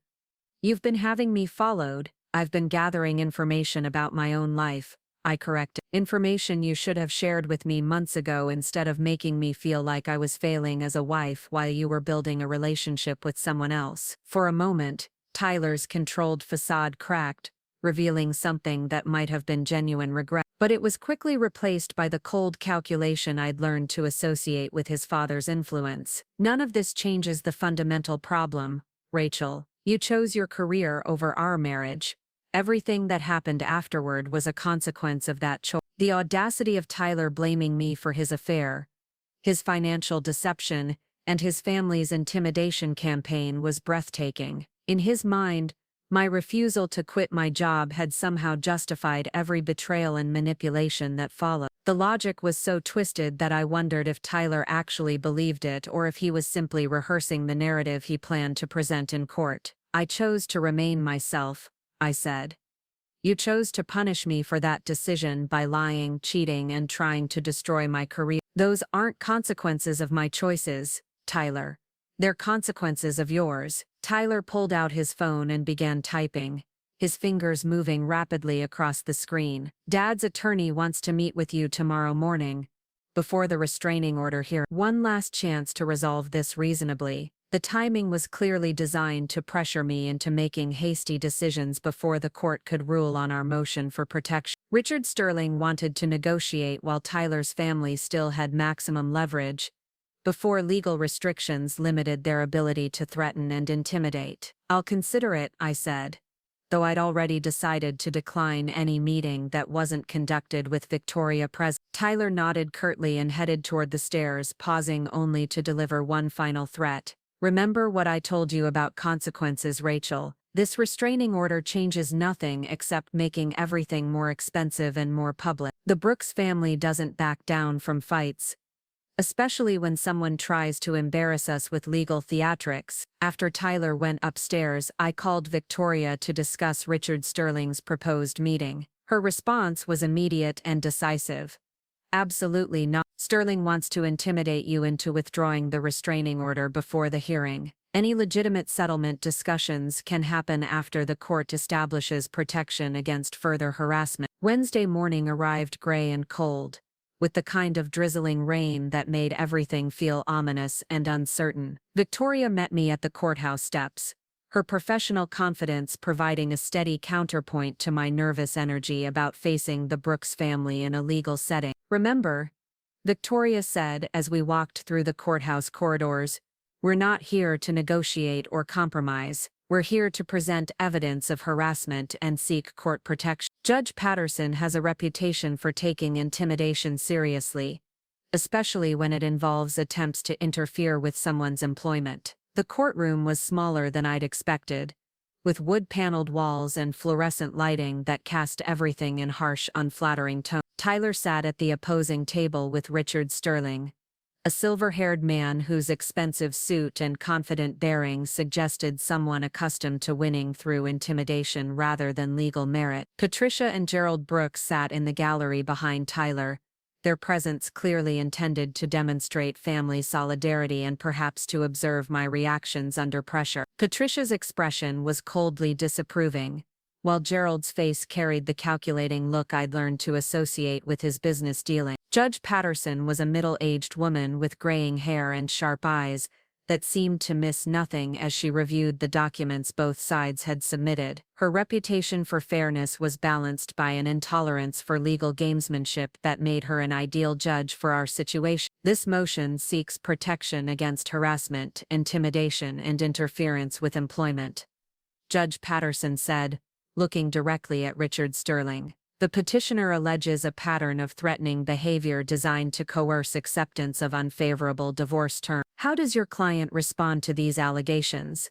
Sterling rose with the practiced smoothness of someone who'd argued hundreds of similar cases. Your Honor, these allegations represent a mischaracterization of normal divorce negotiation. Brooks has done nothing more than attempt to resolve his marital difficulties through reasonable discussion and legitimate legal channel. The carefully neutral language was designed to make Tyler's threats sound like standard divorce proceedings, but Victoria had prepared for exactly this type of minimization. She rose to present our evidence with the same professional confidence Sterling had displayed. Your Honor, the evidence shows a systematic campaign of intimidation that goes far beyond normal divorce negotiations, Victoria said, approaching the bench with a folder of documents. The respondent issued explicit ultimatums demanding the petitioner abandon her nursing career, threatened to destroy her professional reputation, and attempted to interfere with her employment through anonymous harassment of her supervisor. Judge Patterson reviewed the transcripts of Tyler's threats,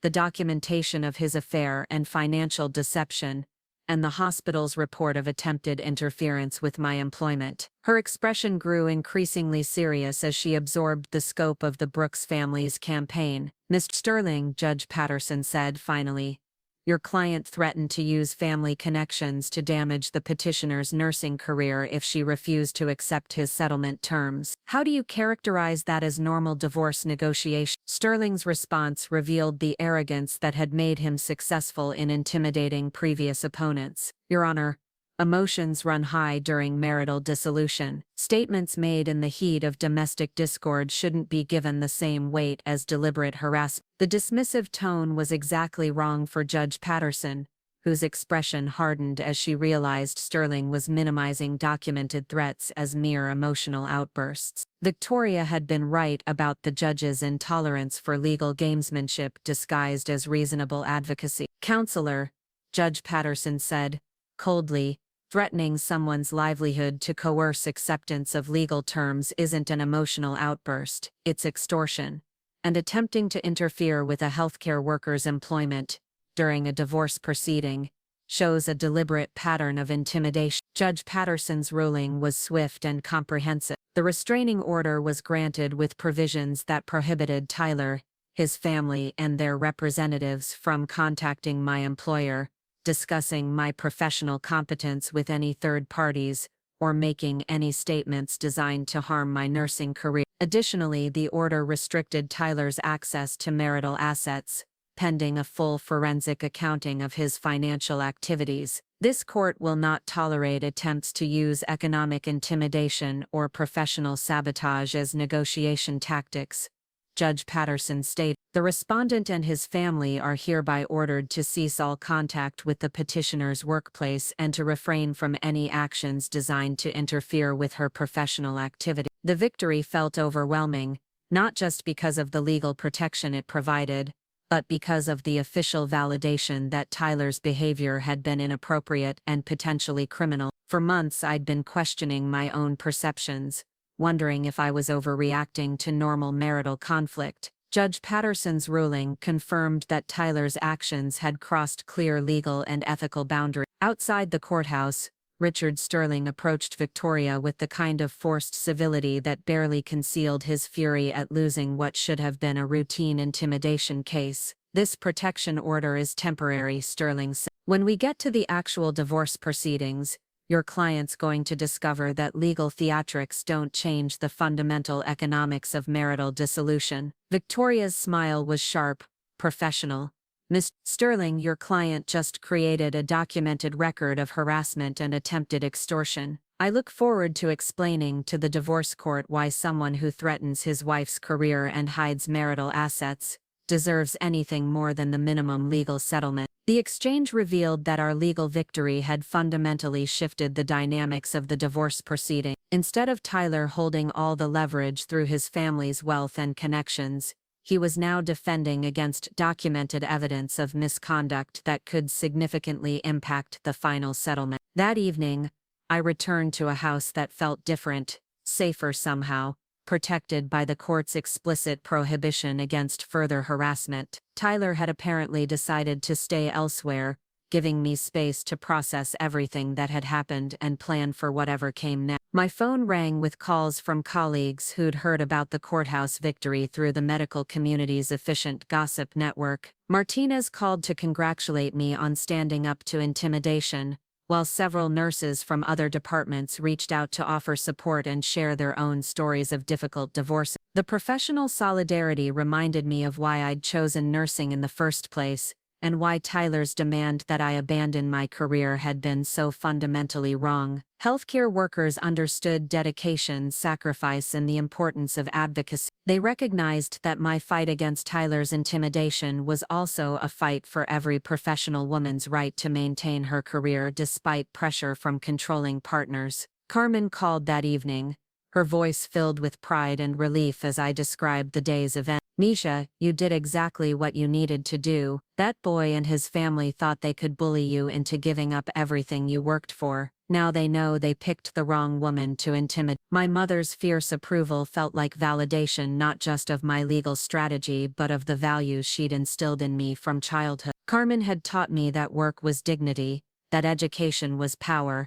and that no one had the right to demand I make myself smaller to accommodate their insecurities. What happens next? Carmen asked. Now we fight for a fair settlement, I said. Tyler's been hiding assets and using marital money to fund his affair. The court's going to order full financial disclosure, and he's going to have to account for every dollar he's tried to hide. The prospect of holding Tyler accountable for his financial deception felt like justice beginning to assert itself. For months he'd been positioning himself as the wronged party, the husband whose wife's career had destroyed their marriage. Now he would have to explain to a judge why he'd been systematically hiding assets while funding an extramarital relationship. As I prepared for bed in the house Tyler and I had once shared, I thought about how completely my life had changed in just 2 weeks. I'd gone from desperately trying to save a marriage to successfully defending myself against systematic intimidation. I'd discovered hidden strengths, built new alliances,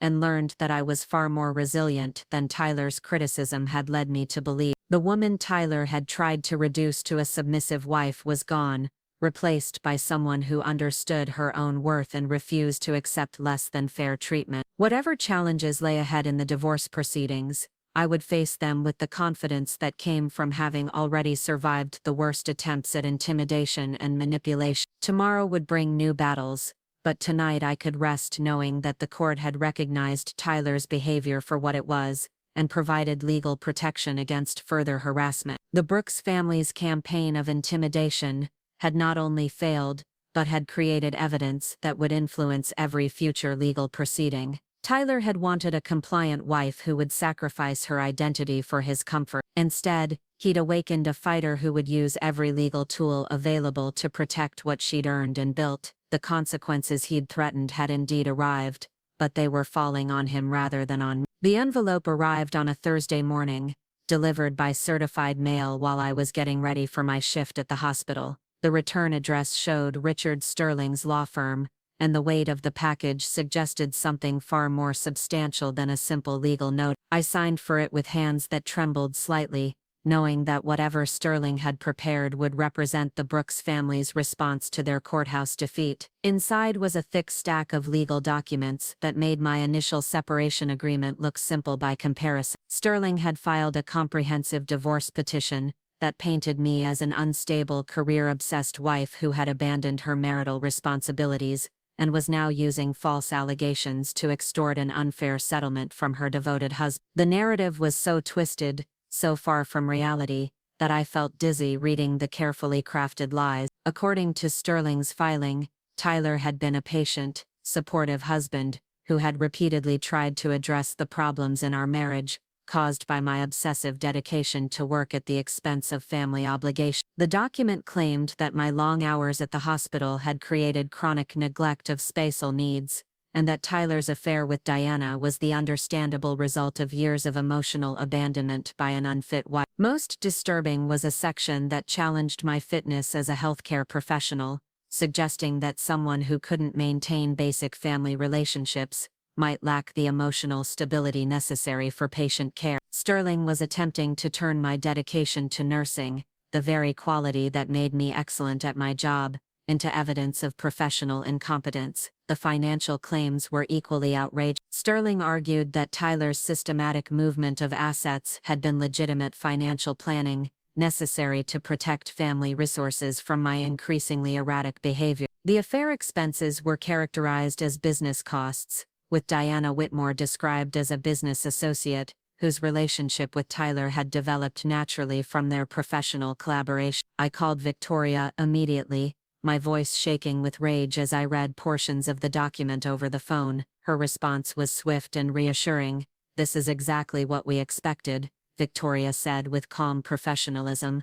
"Sterling's throwing everything at the wall hoping something will stick. The more outrageous his claims, the more desperate he sounds. Judge Patterson is going to see right through this." Victoria scheduled an emergency meeting for that afternoon, advising me to bring copies of everything Sterling had filed. When I arrived at her office, I found her reviewing similar documents with an expression of professional satisfaction rather than concern. "Sterling made several critical errors," Victoria explained, spreading the papers across her conference table. "First, he's contradicting his own client's previous statements. Tyler's original separation agreement acknowledged that your career was established before the marriage, but now Sterling's claiming it was a recent development that damaged your relationship." She pointed to specific sections of Sterling's filing, highlighting inconsistencies that would be obvious to any judge reviewing the case. "Second, he's making claims about your professional competence that directly contradict documented evidence of your workplace performance. Dontanez's statement about your nursing skills,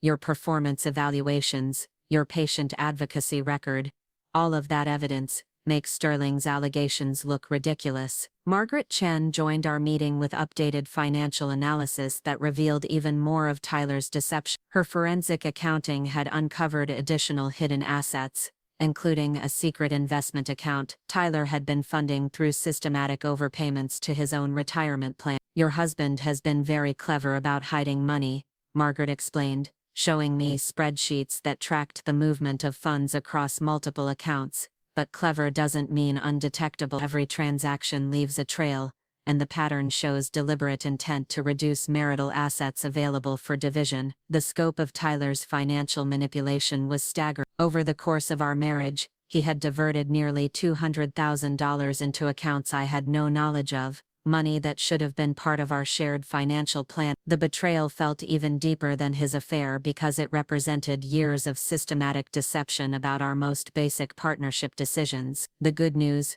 Victoria said, "is that Connecticut courts have broad authority to address hidden assets. When someone tries to defraud their spouse during divorce proceedings, judges can order not just reimbursement, but punitive measures. Tyler's attempts to hide money could actually result in you receiving more than half of the marital estate." James Morrison had continued investigating the Brooks family's business practices and social connections, uncovering information that would prove crucial in defending against Sterling's character assassination. His report revealed a pattern of vindictive behavior toward anyone who challenged the family's interests, including former employees, business rivals, and even charitable organizations that had disagreed with Patricia's leadership style. "The Brooks family has a documented history of using their wealth and connections to punish people who cross them," James explained. "Former employees who've filed workplace complaints, business partners who've refused unfavorable deals, even neighbors who've opposed their property development plans. In each case, the family used their influence to create professional and social consequences for people who stood up to them. This evidence would be crucial in demonstrating that Tyler's threats against my nursing career weren't idle emotional outbursts, but part of a calculated family strategy for handling opposition. Judge Patterson would see that my fears of professional retaliation were based on documented patterns of behavior rather than paranoid fantasies. The most shocking discovery came from James's investigation into Diana Whitmore's background. Far from being the innocent business associate Sterling's filing described, Diana had a history of relationships with married men in positions of power. Her previous job had ended abruptly after allegations of an affair with a senior partner, and her employment at Brooks Investment Group had begun shortly after Tyler started working there full-time. Diana Whitmore appears to be what's known in business circles as a professional opportunist, James explained. Someone who cultivates relationships with powerful men to advance her career. Tyler wasn't her first married target. And he probably won't be her last. The information about Diana's pattern of behavior would undermine Sterling's attempt to portray Tyler's affair as the understandable result of my emotional neglect. Instead, it revealed Tyler as the victim of someone who specialized in seducing married men for professional advancement, making his betrayal of our marriage seem even more foolish and destructive. Victoria began preparing our response to Sterling's filing. A comprehensive counter-narrative that would expose the Brooks family's intimidation tactics while demonstrating Tyler's systematic deception. Our strategy would be to let Sterling's outrageous claims speak for themselves while presenting clear, documented evidence of Tyler's misconduct. Sterling's biggest mistake was overplaying his hand. Victoria explained as we worked on our response. He's made claims that are so extreme, so unsupported by evidence, that they'll damage his credibility with the judge. Meanwhile, we have bank records, witness statements, employment documentation, and even audio recordings of Tyler's threat. The reference to audio recordings surprised me until I remembered that Connecticut was a one-party consent state, meaning I could legally record conversations with Tyler without his knowledge. Victoria advised me to start documenting future interactions, building an archive of evidence that would protect me if Tyler escalated his intimidation tactics. The weekend brought an unexpected visit. I was working in the garden behind our house, finding peace in the simple task of preparing flower beds for winter, when Patricia Brooks appeared at our back gate. Her usually immaculate appearance was slightly disheveled, and her expression carried a desperation I'd never seen before. "Rachel, we need to talk," Patricia said without preamble. "This legal battle is getting out of hand. There has to be a way to resolve this like civilized people." The irony of Patricia appealing for civilized behavior after weeks of intimidation and threats was almost amusing, but something in her tone suggested genuine concern rather than calculated manipulation, making me curious about what had prompted this unexpected visit. "What did you want to discuss?" I asked, setting down my gardening tools but remaining at a safe distance from the gate. Patricia glanced around nervously, as if afraid of being overheard. "Tyler's relationship with that woman, Diana. It's not what you think. Gerald and I had no idea how serious it had become until after you filed your legal paper." The admission that Tyler's affair had progressed beyond what his parents knew or approved suggested family tensions I hadn't anticipated. In the Brooks family hierarchy, Tyler's decisions were usually subject to parental oversight, especially regarding anything that might affect the family's reputation or financial interests. "What exactly did you think it was?" I asked. Patricia's expression became pained, revealing cracks in the family unity I'd assumed was absolute. "We thought it was just Tyler working through his frustration about your marriage, a temporary distraction while he figured out how to fix things at home. We never imagined he was planning to leave you for her." The revelation that Tyler had been keeping his parents in the dark about the extent of his affair explained some of the recent family dynamics. Gerald and Patricia had been pushing for my submission to Tyler's demands, while apparently believing that the marriage could still be saved through my compliance with their expectations. "Diana has been very convincing about her intentions," Patricia continued. "She's made it clear to Tyler that she expects marriage, children, the whole traditional package. She's been pressuring him to finalize the divorce quickly so they can move forward with their relationship. The information about Diana's expectations cast Tyler's urgency about the separation agreement in a new light. He wasn't just trying to escape our marriage, he was being pressured by his new girlfriend to prove his commitment by ending our relationship as quickly and completely as possible. "Why are you telling me this?" I asked, to Patricia's answer revealed the calculation behind her apparent vulnerability. "Because Diana Whitmore isn't the kind of woman who should be part of the Brooks family. Her background, her motivations, her previous relationships. Gerald's private investigator has uncovered things that make us very concerned about Tyler's judgment." The irony was perfect. The Brooks family had hired their own private investigator to research Diana, discovering the same pattern of opportunistic behavior that James Morrison had uncovered. Tyler's parents were realizing that their son's affair partner was exactly the kind of person they'd always claimed to despise. Someone motivated by financial gain rather than genuine affection. "Gerald thinks Tyler is making a terrible mistake." Patricia, "throwing away a stable marriage with a respectable woman for someone who's clearly using him for advancement. But Tyler won't listen to us anymore. He says we don't understand what real love feels like." The revelation that Tyler was rebelling against his parents' authority for the first time in his adult life added another layer of complexity to our divorce proceeding. The unified Brooks family front that had seemed so intimidating was actually fractured by disagreement about Tyler's choices and Diana's suitability as a daughter-in-law. "What are you proposing?" I asked, curious about where Patricia's unexpected honesty was leading. Patricia reached into her purse and pulled out a sealed envelope. "A real settlement offer.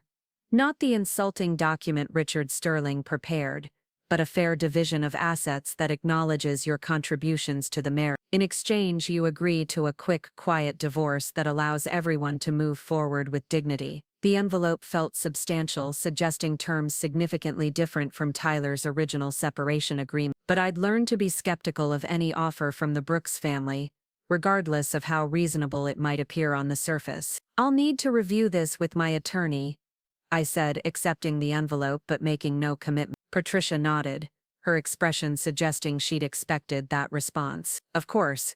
But Rachel, I want you to understand something. Gerald and I never wanted this situation to become so adversarial. We've always respected your professional accomplishments, even if we disagreed with how much time your career required. The attempt to revise history was transparent but not entirely unwelcome. If the Brooks family was genuinely interested in fair resolution rather than continued warfare, it could save everyone significant time, money, and emotional energy. But I suspected their sudden reasonableness had more to do with concerns about Diana than any newfound respect for my position. "There's something else you should know," Patricia said as she prepared to leave. "Diana has been asking very detailed questions about the family's financial situation, investment accounts, property holdings, Gerald's business partnership. She's not just interested in Tyler personally, she's conducting due diligence on the entire Brooks portfolio." The warning about Diana's mercenary interests felt genuine, though it also served Patricia's purpose of undermining Tyler's new relationship. If Diana was indeed calculating the financial benefits of marrying into the Brooks family, it would explain her pressure on Tyler to finalize our divorce quickly. After Patricia left, I called Victoria to report the unexpected conversation and arrange for review of the new settlement offer. Her response was characteristically cautious, but intrigued. "Family divisions often create opportunities for favorable resolution," Victoria said. "If Tyler's parents are genuinely concerned about his judgment and his girlfriend's motivations, they might be willing to pressure him toward a fair settlement to avoid prolonged litigation." That evening, Tyler returned to the house for the first time since the restraining order hearing. His appearance was different, somehow diminished, as if the legal defeat and family pressure were taking a visible toll. He moved through our shared spaces like a stranger, collecting personal items with the mechanical efficiency of someone completing an unpleasant task. "Mom said she talked to you today," Tyler said without looking directly at me. "About the settlement offer." "She did," I confirmed, not volunteering any details about my reaction or intentions. Tyler sat down heavily in one of our kitchen chairs, looking more exhausted than angry. This whole situation has gotten completely out of control. It was never supposed to become this complicated. The admission suggested genuine regret, though I suspected Tyler was mourning the loss of his original plan rather than acknowledging the harm his deception had caused. In his mind, the problems had started when I refused to accept his ultimatum, not when he decided to have an affair and hide marital assets. What did you expect would happen? I asked. You gave me an ultimatum, threatened my career, hid money from our joint accounts, and filed legal papers calling me an unfit wife and nurse. Did you think I would just accept all of that without fighting back? Tyler's expression became defensive, familiar patterns reasserting themselves despite his apparent exhaustion.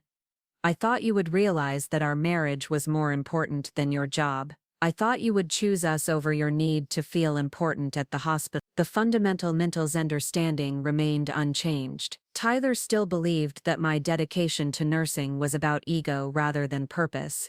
Still saw my career as competition for his attention rather than an expression of my values and calling. His affair, his deception, his family's intimidation, all of it was justified in his mind by my failure to prioritize his needs above everything else. Tyler, do you understand why I became a nurse? I asked. The question seemed to surprise him.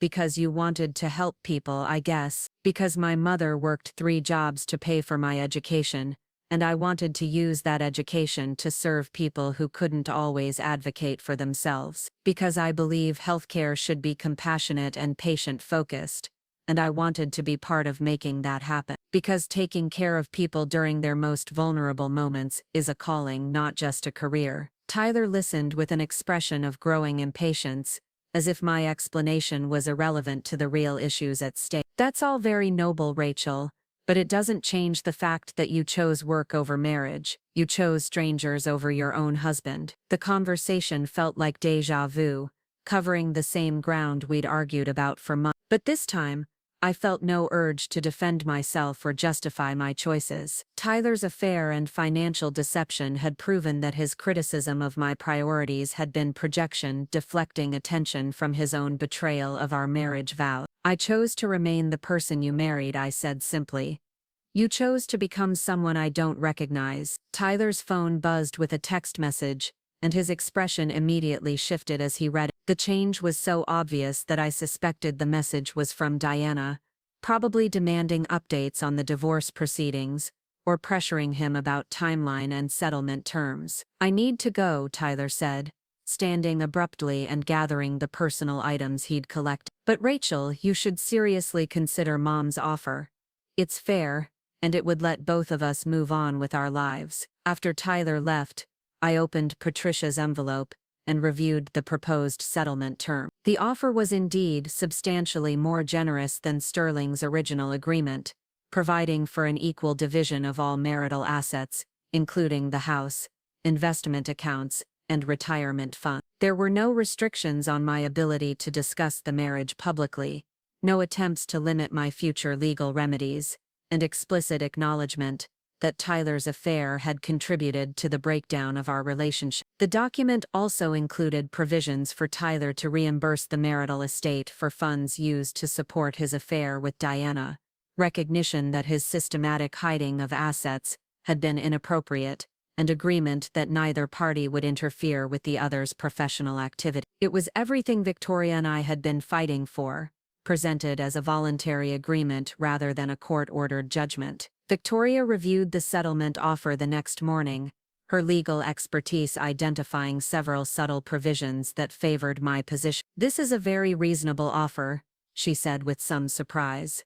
Much more favorable than what we'd typically expect from Richard Sterling. Someone in the Brooks family is very motivated to resolve this quickly and quietly. The motivation became clearer when James Morrison provided updated intelligence about Diana Whitmore's activity. His surveillance had revealed that Diana was simultaneously pursuing relationships with at least 2 other wealthy men, maintaining her options while pressuring Tyler to prove his commitment through a rapid divorce and remarriage. Diana Whitmore is hedging her bets, James explained. She's telling Tyler that she's ready to build a life together, but she's also cultivating backup relationships in case the Brooks family proves too difficult to penetrate. Tyler doesn't know about the other men, but his parents do. The revelation that Diana was playing multiple angles explained the Brooks family's sudden willingness to offer fair settlement terms. Gerald and Patricia weren't just concerned about Diana's character, they were trying to prevent Tyler from making life-altering decisions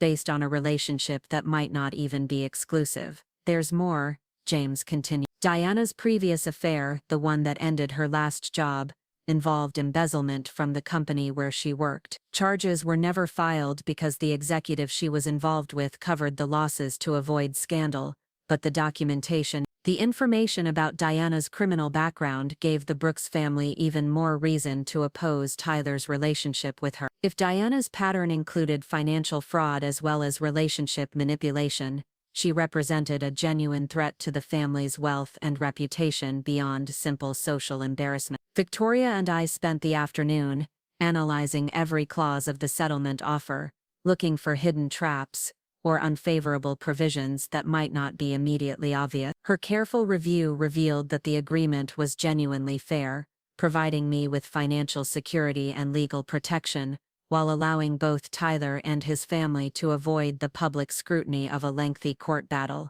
"I think you should accept this offer," Victoria said finally. "It gives you everything we've been fighting for, and it lets you move forward with your life without years of continued legal warfare. Sometimes the best victory is the one that ends the conflict on favorable terms." The advice was sound, both legally and emotionally. Accepting the settlement would provide me with the financial resources to rebuild my life independently while protecting my nursing career from further interference. Most importantly, it would free me from ongoing entanglement with people who had proven capable of extraordinary manipulation and cruelty. That evening I sat in the house Tyler and I had once shared, reading through the settlement agreement one final time. The terms would give me enough money to buy my own home, invest for retirement, and maintain the financial independence I'd worked so hard to achieve. I would be free to continue my nursing career without fear of interference or retaliation. The phone call to Tyler was brief and businesslike. "I'll accept the settlement offer,"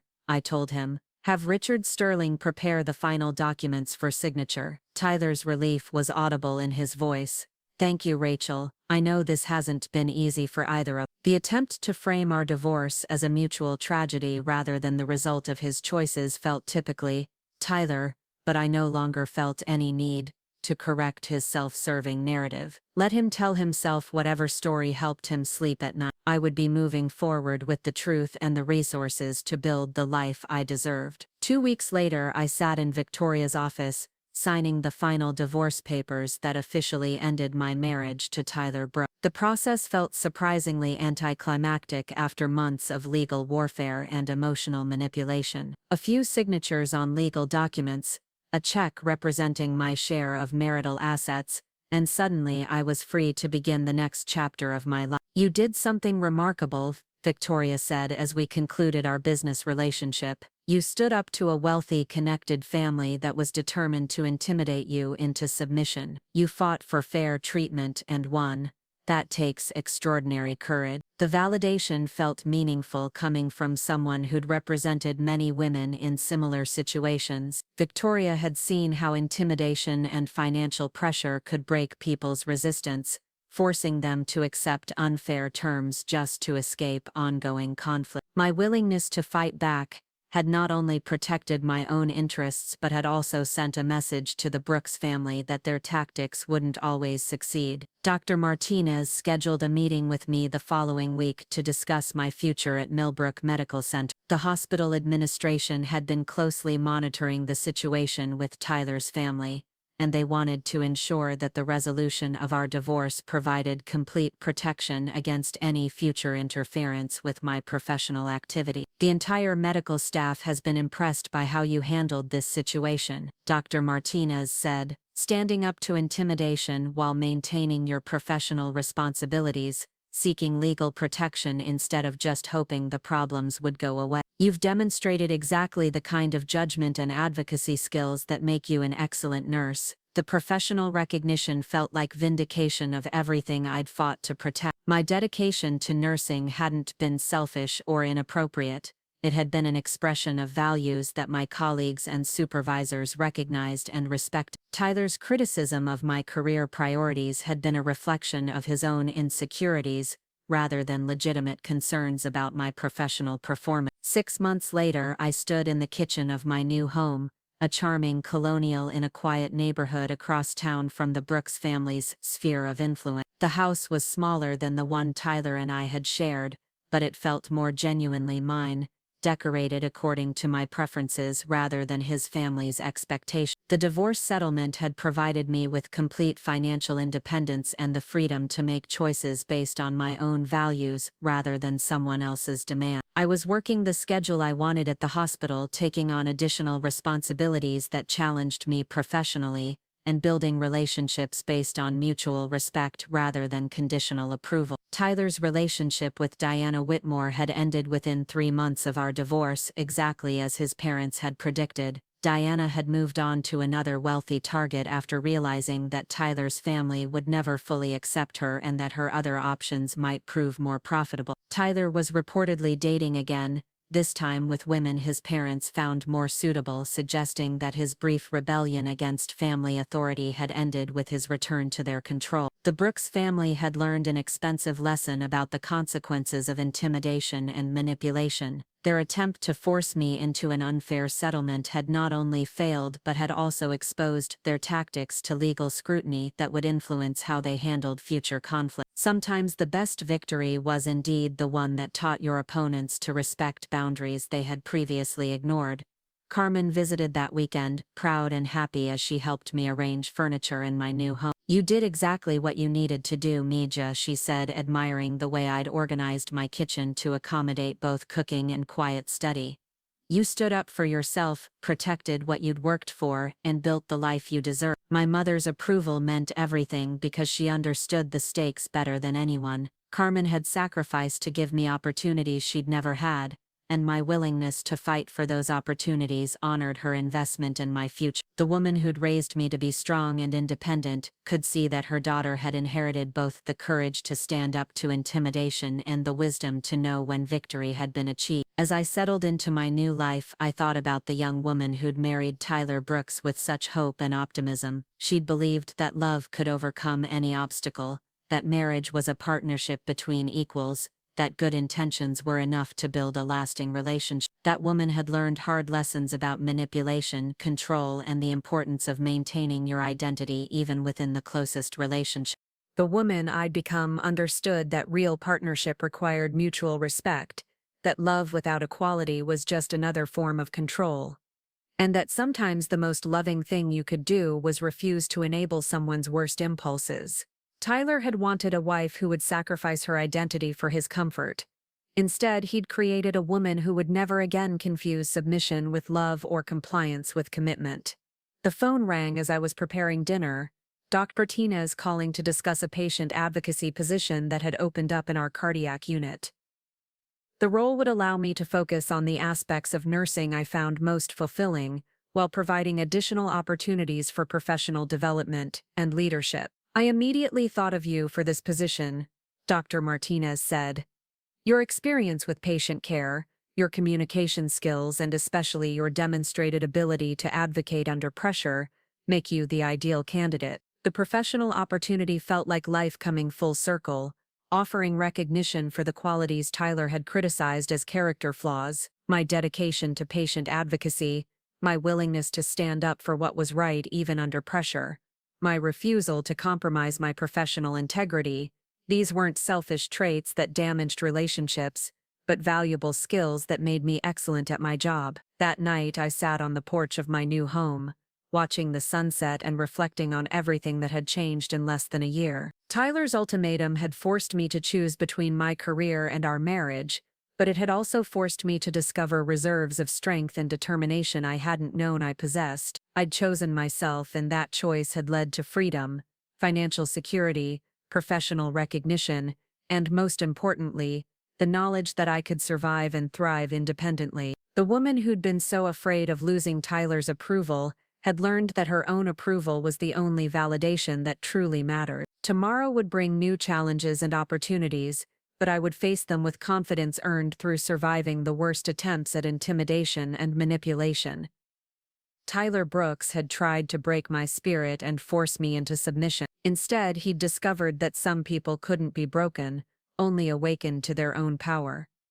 The stars were beginning to appear in the darkening sky, and I made a wish for all the women who might face similar ultimatums from controlling partners. I wished them the courage to choose themselves, the resources to fight for fair treatment, and the wisdom to recognize that love never demands the sacrifice of identity. My story wasn't just about divorce or career versus marriage. It was about understanding your own worth and refusing to accept less than you deserved, regardless of the consequences. Sometimes the most dangerous thing you could tell someone who wanted to control you was a simple, powerful word, no. The notification appeared on my phone at exactly 3:47 on a Tuesday afternoon while I was reviewing patient charts in the cardiac unit. A news alert from the Hartford Business Journal, with a headline that made my breath catch: Brooks Investment Group under federal investigation for client fund irregularity. I clicked the link with trembling fingers, reading the article that detailed a Securities and Exchange Commission probe into Gerald Brooks's firm for potential violations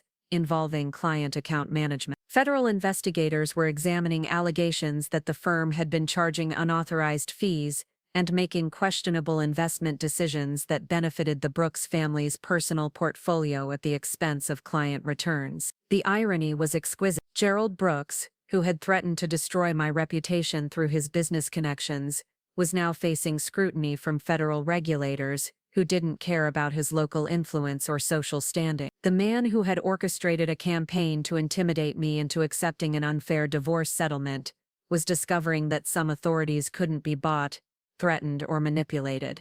Martinez found me in the break room 20 minutes later, staring at my phone with what he later described as an expression of profound satisfaction mixed with disbelief. "Everything all right, Rachel?" he asked, settling into the chair across from me with his afternoon coffee. I showed him the article, watching his eyebrows rise as he absorbed the implications. "That's Tyler's father, isn't it? The one who tried to interfere with your employment here." "The very same," I confirmed. "Apparently karma has better timing than I expected." Doc Martinez chuckled, but his expression quickly became more serious. "Federal investigations like this don't happen overnight. The SEC must have been building a case for months, maybe years. Your former in-laws were dealing with much bigger problems than your divorce while they were trying to intimidate you." The observation put the Brooks family's desperation during our legal battle into a new perspective. Gerald and Patricia hadn't just been concerned about family reputation or Tyler's choice in romantic partner. They'd been facing the possibility of federal criminal charges, while simultaneously trying to control a divorce proceeding that threatened to expose their tactics to additional legal scrutiny. My phone buzzed with a text from Victoria Hayes. "Saw the news about Brooks Investment Group. Interesting timing, don't you think? Call me when you have a chance." Victoria's office was buzzing with activity when I arrived that evening after my shift. Several of her associates were researching the federal investigation, trying to understand its potential impact on clients who'd had dealings with the Brooks family during their own legal proceeding. "This explains a lot about their behavior during your case," Victoria said, spreading newspaper clippings and legal documents across her conference table. "Desperate people make desperate choices, and the Brooks family was facing existential threats to their business and reputation while fighting your divorce." The SEC investigation had apparently been triggered by complaints from several high-profile clients who'd noticed discrepancies in their account statement. When federal investigators began examining the firm's records, they'd discovered a systematic pattern of unauthorized fee assessments and investment manipulation that had been generating substantial profits for the Brooks family's personal account. Gerald Brooks had been skimming from client portfolios for at least 5 years, Victoria explained, reading from the federal complaint. "Small amounts from each account, but when you multiply it across hundreds of wealthy clients, the total theft was in the millions." The scale of Gerald's financial crimes made Tyler's relatively minor asset hiding seem almost quaint by comparison. While Tyler had been systematically moving money out of our joint accounts to fund his affair, His father had been stealing from the investment portfolios of some of Connecticut's wealthiest families. "There's something else," Victoria said, pulling out a folder I hadn't noticed. "James Morrison continued monitoring the Brooks family even after your divorce was finalized. Professional curiosity," he said. His surveillance uncovered some interesting connections between Gerald's business troubles and Diana Whitmore. The mention of Tyler's former girlfriend surprised me. I'd assumed Diana had simply moved on to another wealthy target after her relationship with Tyler ended, but apparently her involvement with the Brooks family had been more complex than anyone had realized. Diana Whitmore had inside access to Brooks Investment Group's client information through her position as Gerald's personal assistant, Victoria explained. She was also romantically involved with at least two of the firm's major clients while she was seeing Tyler. James believes she was providing information to competitors, and possibly to federal investigators in exchange for immunity. The revelation that Diana had been a federal informant while conducting affairs with multiple men connected to Brooks Investment Group was stunning in its audacity. She hadn't just been manipulating Tyler for personal advancement. She'd been gathering intelligence for law enforcement while positioning herself to avoid prosecution for her own involvement in Gerald's schemes. Tyler never knew any of this, Victoria continued. He thought he was having an affair with his father's assistant. He had no idea she was systematically documenting the family's criminal activities and providing evidence to federal authorities. The irony was breathtaking. Tyler had destroyed our marriage for a woman who was ultimately responsible for destroying his family's business and reputation. His great love affair had been nothing more than an intelligence-gathering operation conducted by someone who viewed him as a useful source of information, rather than a romantic partner. "What happens now?" I asked.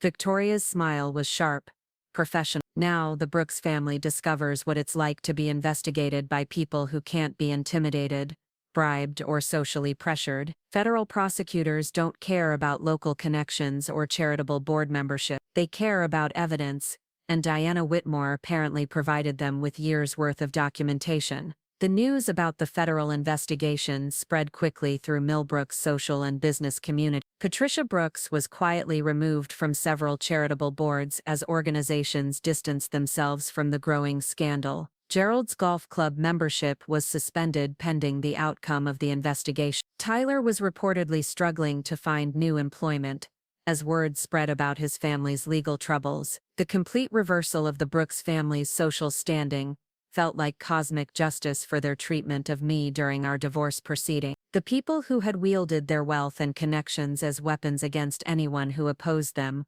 were now discovering how quickly those same connections could disappear when scandal arose. Carmen called that evening, her voice filled with satisfaction as she discussed the news reports about Gerald's arrest.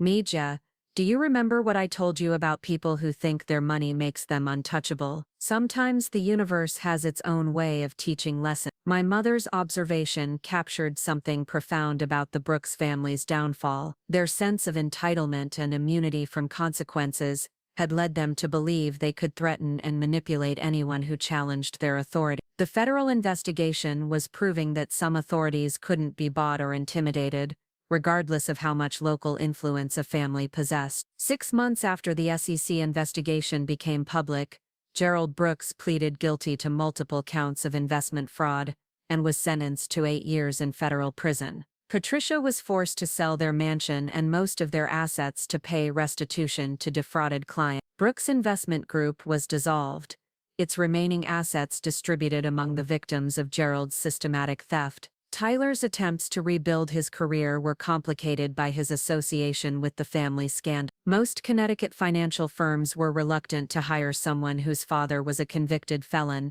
especially in a case involving client trust and fiduciary responsibility. The Brooks family name, once a source of social cachet and business advantage, had become a liability that followed Tyler wherever he tried to establish himself professionally. The final irony came 18 months after our divorce was finalized. Tyler called me on a Thursday evening, his voice carrying a humility I'd never heard during our marriage. "Rachel, I owe you an apology," Tyler said without preamble, "for everything. The ultimatum, the threats, the way my family treated you. I've had a lot of time to think about what really happened between us, and I understand now that you were never the problem." The admission felt surreal coming from someone who had spent months blaming me for every issue in our relationship. Tyler's belated recognition that his behavior had been inappropriate came too late to matter for our marriage, but it provided a kind of closure I hadn't expected to receive. "What made you realize that?" I asked. Tyler was quiet for a long moment before answering. "Watching my father get arrested for stealing from people who trusted him, seeing my mother lose everything she'd built through manipulation and social climbing, understanding that Diana used me to gather information that destroyed my family. It made me realize that the people I'd been taking advice from weren't exactly moral authorities." The conversation lasted nearly an hour, with Tyler acknowledging specific incidents of manipulation and intimidation that he'd previously justified as normal marriage dynamic. He admitted that his affair with Diana had begun months before his ultimatum about my career, that his criticism of my nursing dedication had been deflection from his own guilt about cheating. "I convinced myself that you were the selfish one," Tyler said, "that your career was destroying our marriage, but really, I was just looking for excuses to justify what I was already planning to do. Diana made me feel like I was the victim in our relationship, like you were holding me back instead of supporting me." The belated insight into Tyler's motivations provided context I hadn't possessed during our marriage. His increasingly unreasonable demands hadn't been attempts to save our relationship, but preparations for ending it in a way that made him feel like the wronged party rather than the betrayer. "I know it's too late for us," Tyler continued, "and I know I don't deserve forgiveness for how I treated you, but I wanted you to know that I understand now that you were a good wife, a good person, and a good nurse. Everything I criticized you for was actually everything that made you worth loving." The conversation ended with Tyler wishing me well and expressing hope that I'd found the happiness and respect I deserved. His words carried the weight of genuine remorse, suggesting that his family's downfall had forced him to confront truths about himself and his behavior that he'd been avoiding throughout our marriage. After hanging up, I sat in my garden behind my new home,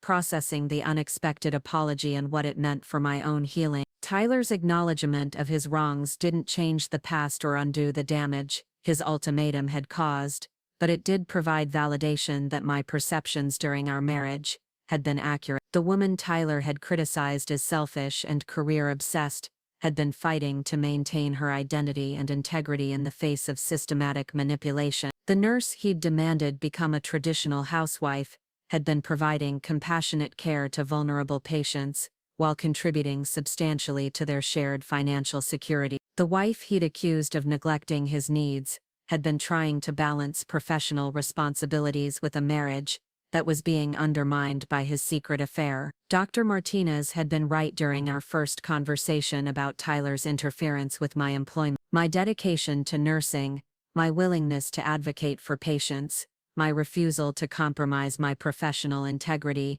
these weren't character flaws that damaged relationships, but valuable qualities that made me excellent at my job and worthy of respect as a partner. The patient advocacy position I'd accepted had evolved into a leadership role that allowed me to influence hospital policies around patient care and staff support. My experience surviving intimidation and manipulation had made me particularly effective at advocating for vulnerable patients and supporting colleagues facing difficult family situations. The Brooks family's downfall had become a cautionary tale within Connecticut's business and social communities about the dangers of believing wealth provided immunity from consequence. Their systematic intimidation of opponents, their manipulation of social and business connections, their sense of entitlement to special treatment, all of it had contributed to a culture of ethical blindness that ultimately enabled Gerald's criminal behavior. Diana Whitmore had disappeared into federal witness protection after providing testimony that secured convictions against several other financial executives who'd been involved in similar schemes. Her systematic manipulation of wealthy men hadn't been just personal opportunism,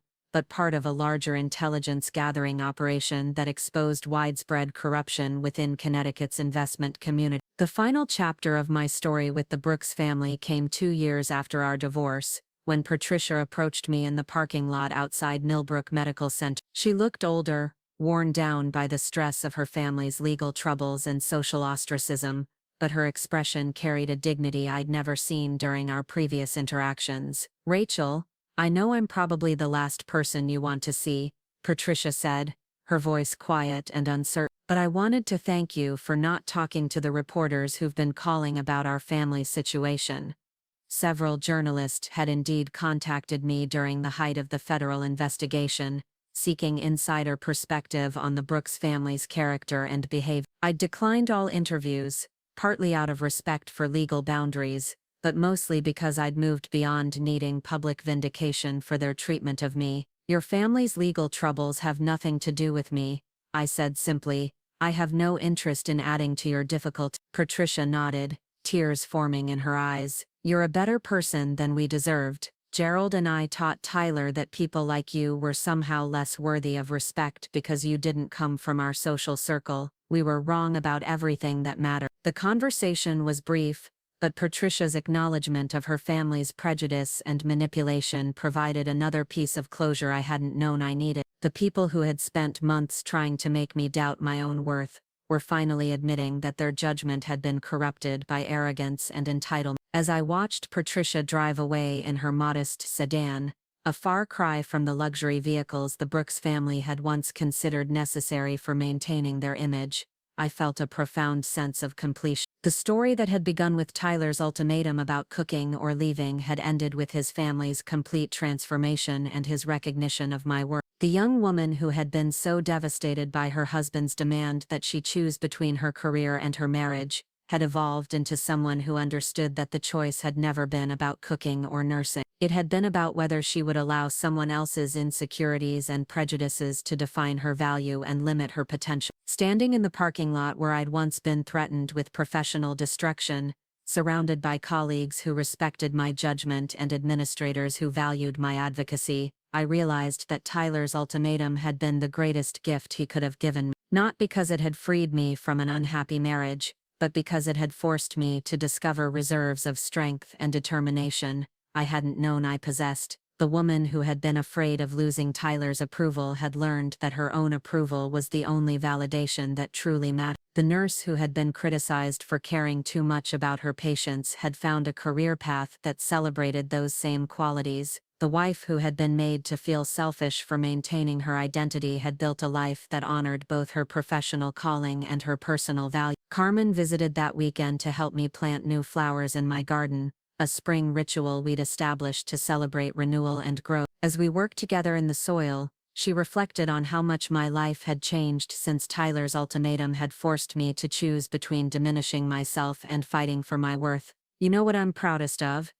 Carmen said, carefully transplanting seedlings that would bloom throughout the summer. "Not that you won the legal battle or got a fair settlement. I'm proud that you never forgot who you were, even when people you loved were telling you that person wasn't good enough." My mother's words captured the essence of what I'd learned through the ordeal of my marriage's end. Loving someone shouldn't require sacrificing your identity or compromising your value. Real partnership meant finding someone who celebrated your strengths, rather than demanding you diminish them for their comfort. The phone rang as we finished our gardening. "Martina's calling to discuss an opportunity to speak at a nursing conference about patient advocacy and professional resilience." My experience surviving workplace intimidation while maintaining clinical excellence had apparently resonated with healthcare administrators facing similar challenges with staff support and retention. "Your story about standing up to external pressure while continuing to provide excellent patient care could be really valuable for other nurses facing similar situations,"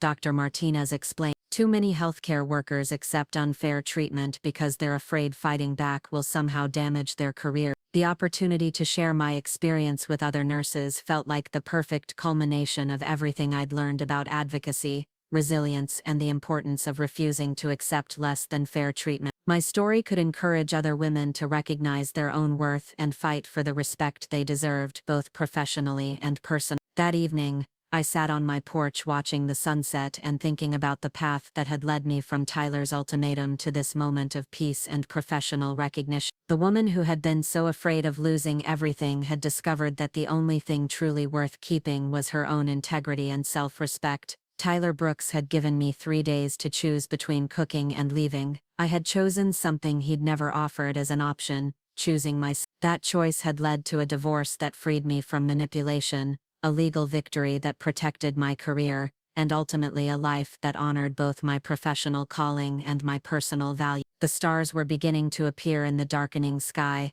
and I thought about all the women who might be facing similar ultimatums from partners who confused control with love. I hoped they would find the courage to recognize that true partnership never demanded the sacrifice of identity, that love worthy of the name celebrated rather than diminished the beloved. My story wasn't just about divorce or career versus marriage. It was about understanding that some choices reveal character rather than create it, that sometimes the most loving thing you can do is refuse to enable someone's worst impulses, and that the person most worth choosing is always yourself. Tyler had said, "Cook or leave," expecting me to choose cooking. Instead, I had chosen freedom, dignity, and the right to remain the woman I'd worked so hard to become. The consequences he'd threatened had indeed arrived, but they had fallen on him and his family rather than on me. Sometimes the most dangerous thing you could tell someone who wanted to control you was a simple, powerful word, no. And sometimes that single word was enough to change everything. Up next, you've got 2 more standout stories right on your screen. If this one hit the mark, you won't want to pass these up. Just click and check them out.